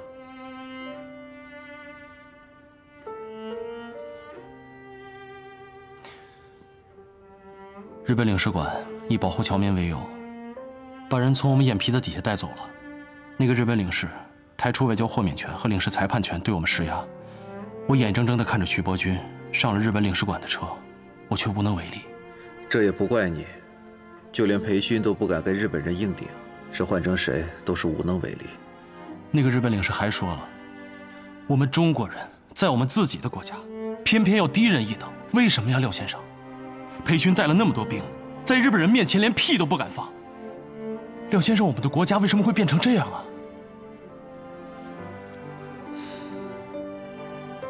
我们革命就是为了打倒列强，除军阀，让中国不再是现在这个样子。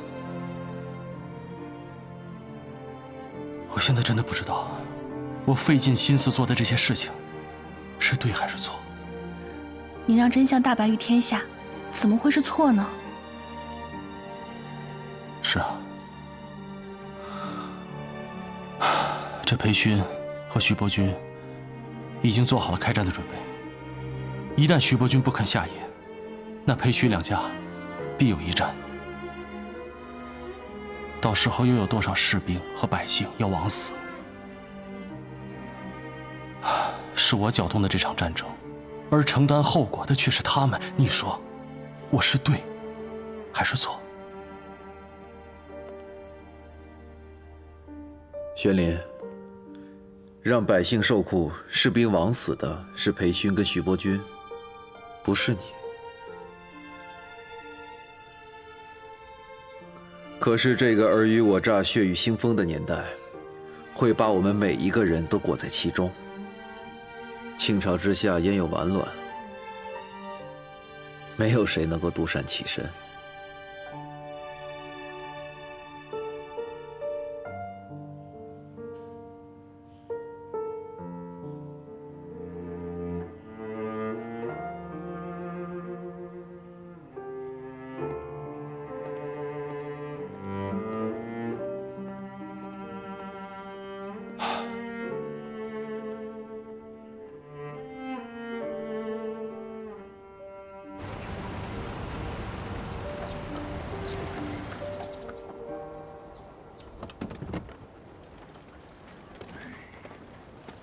请。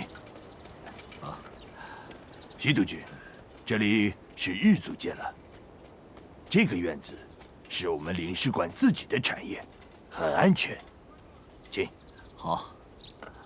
您可以在这里安心的休息，我会尽快派人把徐远接回来。这次能够化险为夷，多亏了渡边先生的鼎力相助。徐某真是感激不尽呐！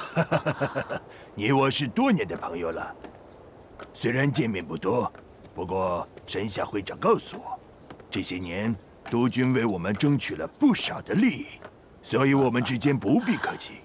不过我这里有一件事情，想必督军很有兴趣想知道吧？渡边先生，有话请讲。犬子和裴勋的公子在日本留学的时候，曾经是同学。前几日，犬子去了督军府，探望裴公子，却被拒之门外。据他的下人说，裴公子因为搅黄了裴家走私军火的生意，被关了禁闭。不过，我从其他的渠道打听到，其实搅黄裴家军火生意的，并不是裴公子，而是令郎徐光耀先生。光耀，看来令郎并没有把这件事情告诉督军呐。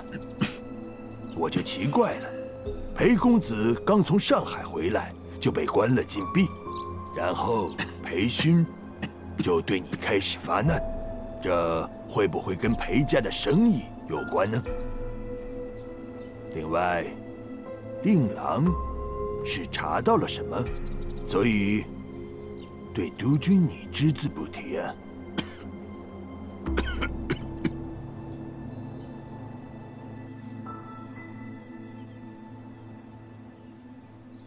这次能扳倒徐伯钧，你立了大功。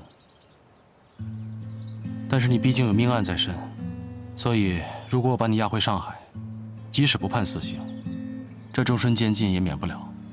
如果你现在走，或许还能隐姓埋名的活一辈子。自己选吧。其实，现在的生活对我来讲，每天都是一种煎熬。如果不是为了扳倒徐伯钧，我可能不会选择活到今天。你放心吧，穆婉婷在香港的生活，我会好好照顾。你是我这辈子信的最后一个人，希望我没有信错人。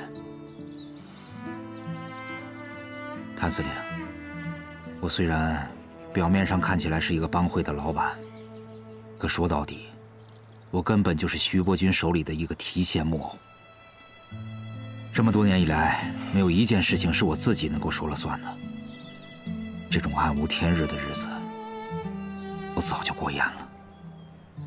其实，比起苟延残喘、隐姓埋名的活着，倒不如让自己可以决定自己的生死，而更是一种幸福。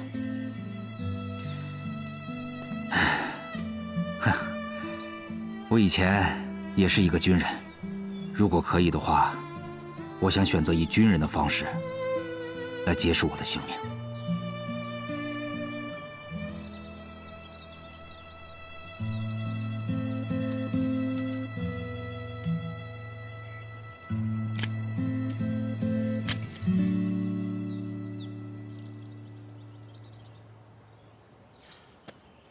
你不会信错人的。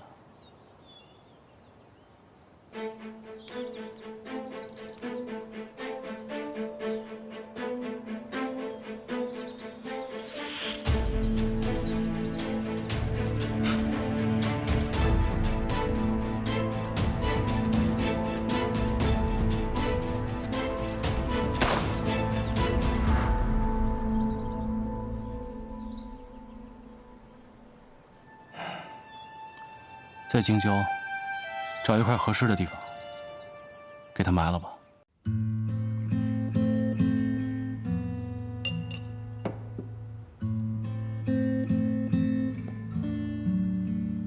冰清啊，我知道你不肯原谅我，但我还是要谢谢你啊，给我生了那么好一个女儿。现在万清长大了，一个人撑起了穆家的生意。我祈求你在天之灵能够保佑他平平安安，万事顺遂。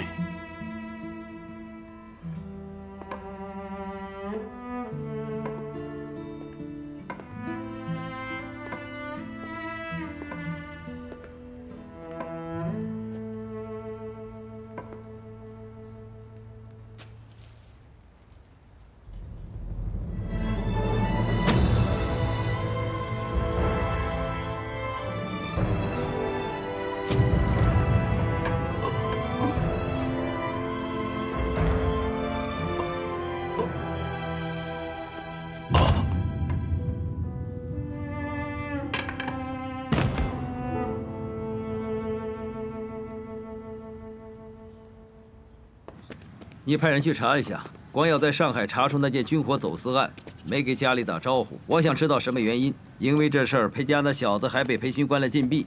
我想这事儿不简单。好，督军。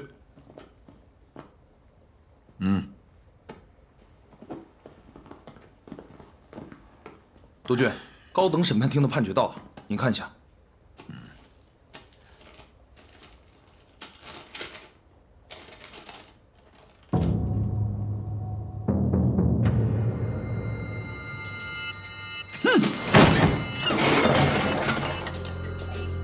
责令我下野交出军队。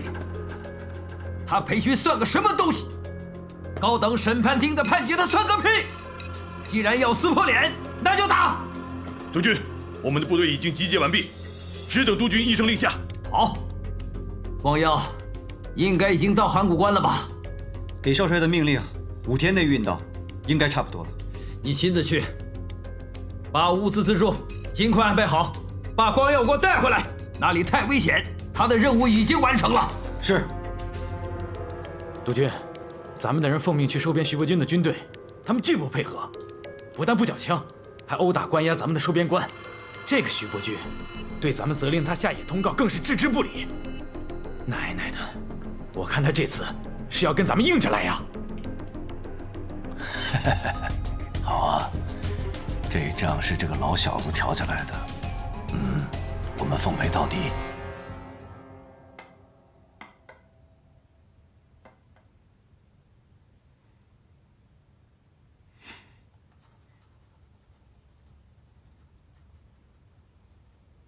大帅，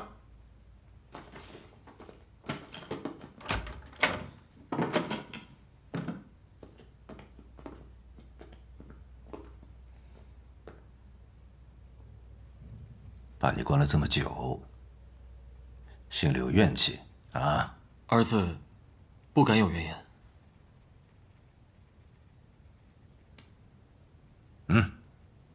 不服？不服是吧？就拿出点真本事给你老子看看。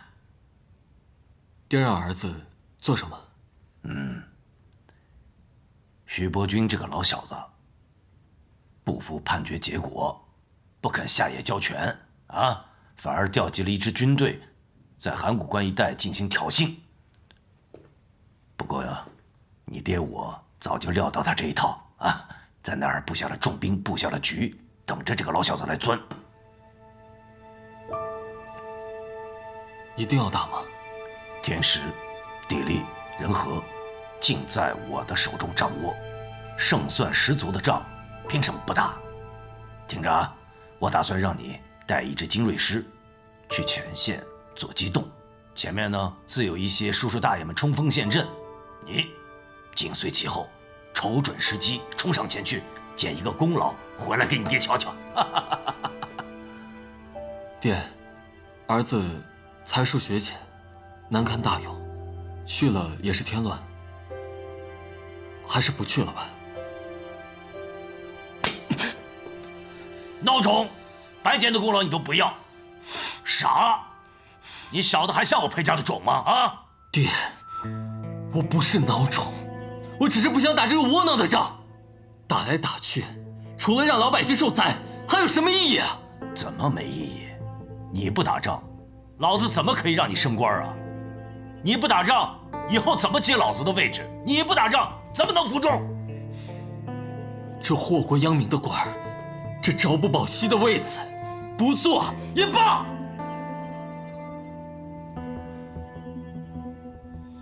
来人！督军。裴少军，违抗军令，目无官长，拉下去抽30鞭子。30鞭，少帅受不了。执行命令。是。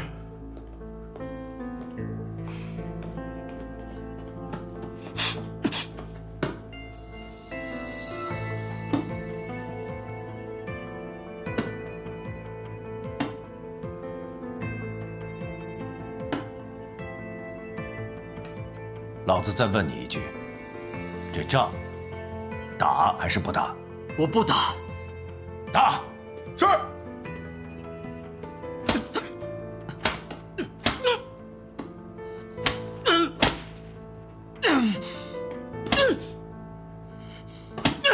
行。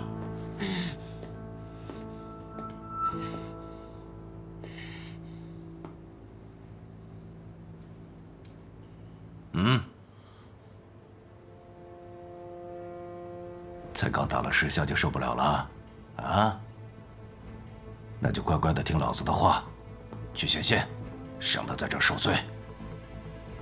我没事，军令如山，怎可更改？30下，就是30下，一下也不能少。好小子，有骨气，像我老裴的种。可是你为什么情愿受罪？也不愿意去前线白捡一个功劳回来，你小子脑子糊涂了吧？脑子糊涂，更不能去前线，会打败仗的爹。有道理，好，接着打，打到这小子脑子清醒为止。是。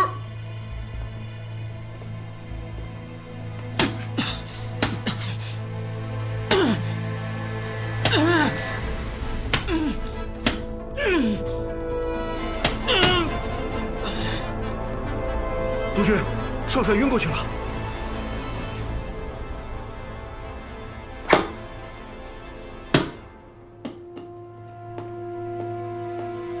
赶紧给少帅送报。是，快，少帅，少帅，没事吧？少帅。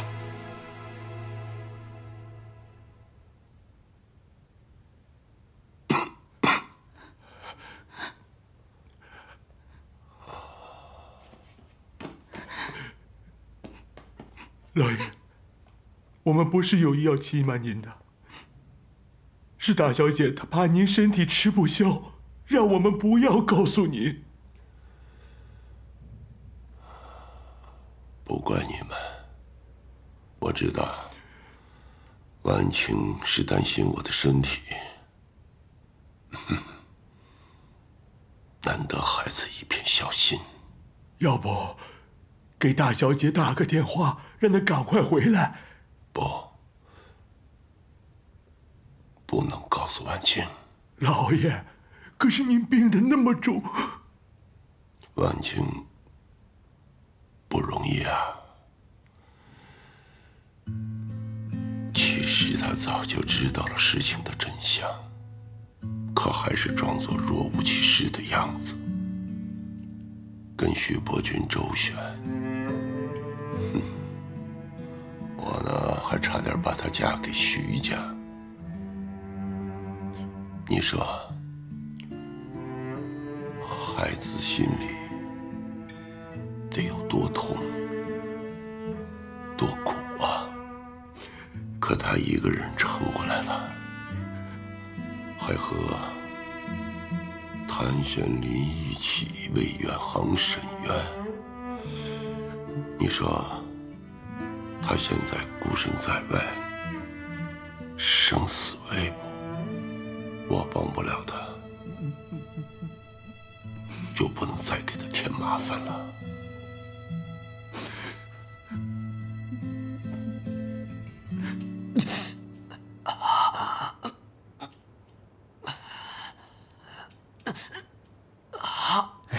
这督军也真是的，对你下手那么重。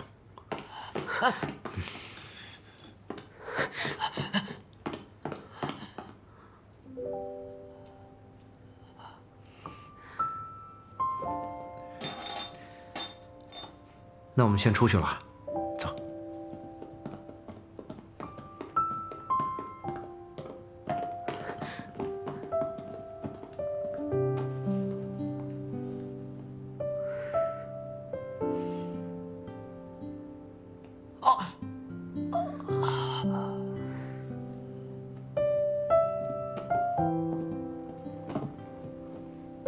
很疼吗？没事，我皮糙肉厚，养2天就好了。官司打赢了，你该和谭司令回上海了吧？我不回去，我要留在这儿陪你。行了，别犟了。依你的性子，待在这里迟早得憋屈死。你能待，我就能待，不要小看我。反正我不回去。谭司令也不会同意你留下的。我哥他管不了我，只要是我决定的事儿，谁都来不了。又何必趟这趟浑水呢？只要能跟你在一起，我什么都不怕。即使是被困在这座牢笼里，我也心甘情愿。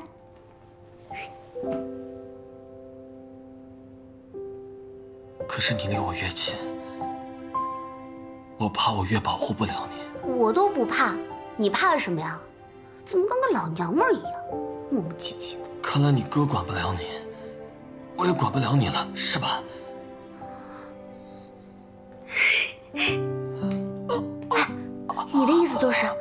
撵我走了，你不撵我走了，你让我留下来了，你不撵我走了，不。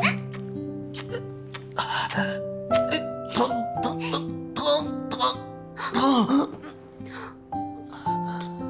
对不起啊，那个，你吃饭吗？或者你想喝点什么吗？我想喝汤。你想喝什么汤啊？老鸭汤。老鸭汤是什么汤啊？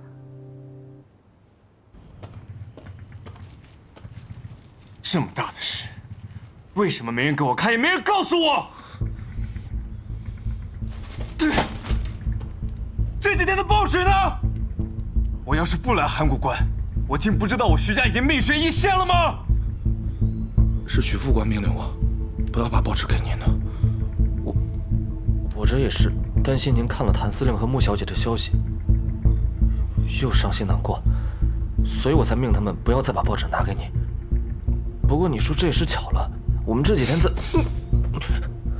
我告诉过你多少次，耍小聪明误大事，你怎么就不长记性？出去！是。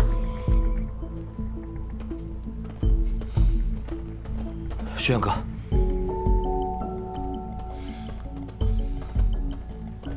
少帅，督军派我来协助您配发物资辎重，等完毕之后，请您尽快返回邺城。副帅，这是什么意思？这场仗天时、地利、人和，我们一样都不占，为什么非打不可？督军军令，这场硬仗必须打赢。副帅，是想打得培训肉痛，才有讨价还价的余地吗？督军正是这个意思。可打仗是要死人的，这么一条条活生生的人命，就成了谈判的筹码吗？这个少帅就不必管了。督军的军令是，等你把物资辎重配发完毕之后，就由属下带着您返回邺城。这里不安全，督军一直挂念着您。父亲，这是要我临阵脱逃吗？少帅，这个时候了，您就不要再使性子了。我告诉你，要走一起走，要留一起留。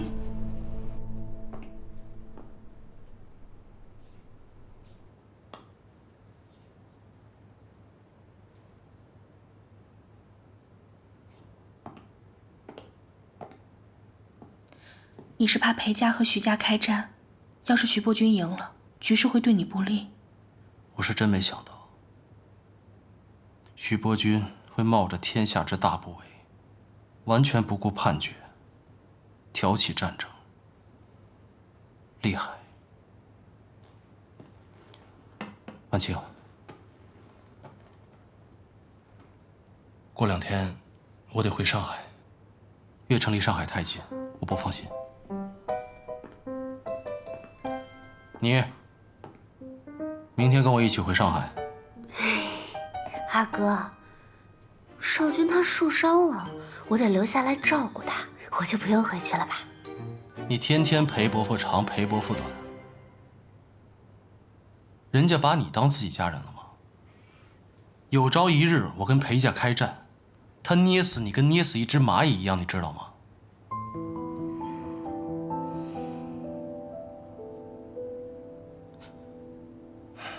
小四，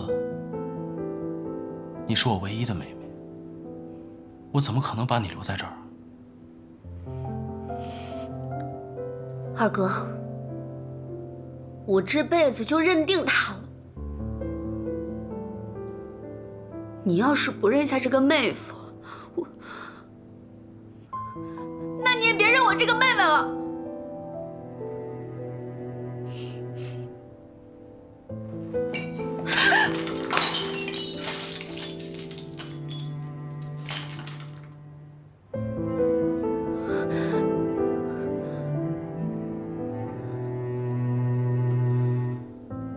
你才认识他几天呢，你就认定他了？这是胡闹！二哥，我没胡闹。小四，你要是非带我离开的话，我会抱憾终身的，你忍心吗你？你才多大孩子抱憾终生？不要说话。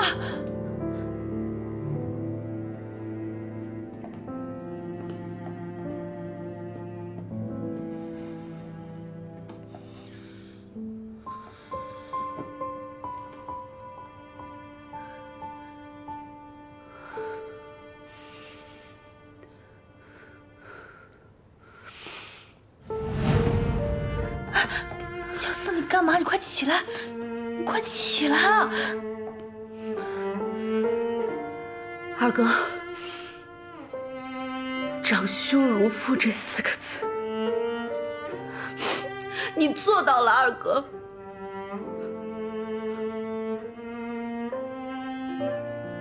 但是现在我长大了呀，我已经不是那个需要你保护的小孩了。我可以保护自己，我能为自己的选择负责任。所以这次，不管我和少君的未来如何，你请让我自己做主好不好呀，二哥？桑榆，这次裴公子一定会受牵连，你跟着他肯定会受苦。二哥，比起危险，我更害怕离开。我怕这一离开就是一辈子。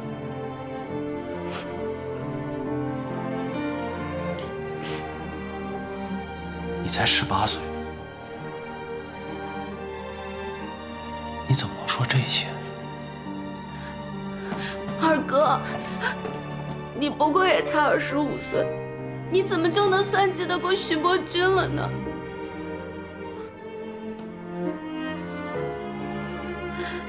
二哥，我已经不是得在你身边那个什么也不懂的小屁孩了。这10年，不仅你长大了，我也长大了。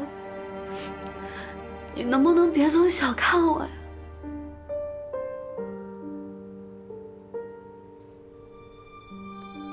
你即使不相信我，你也得相信你自己啊，是吧？我可是你老狐狸的妹妹，小狐狸啊。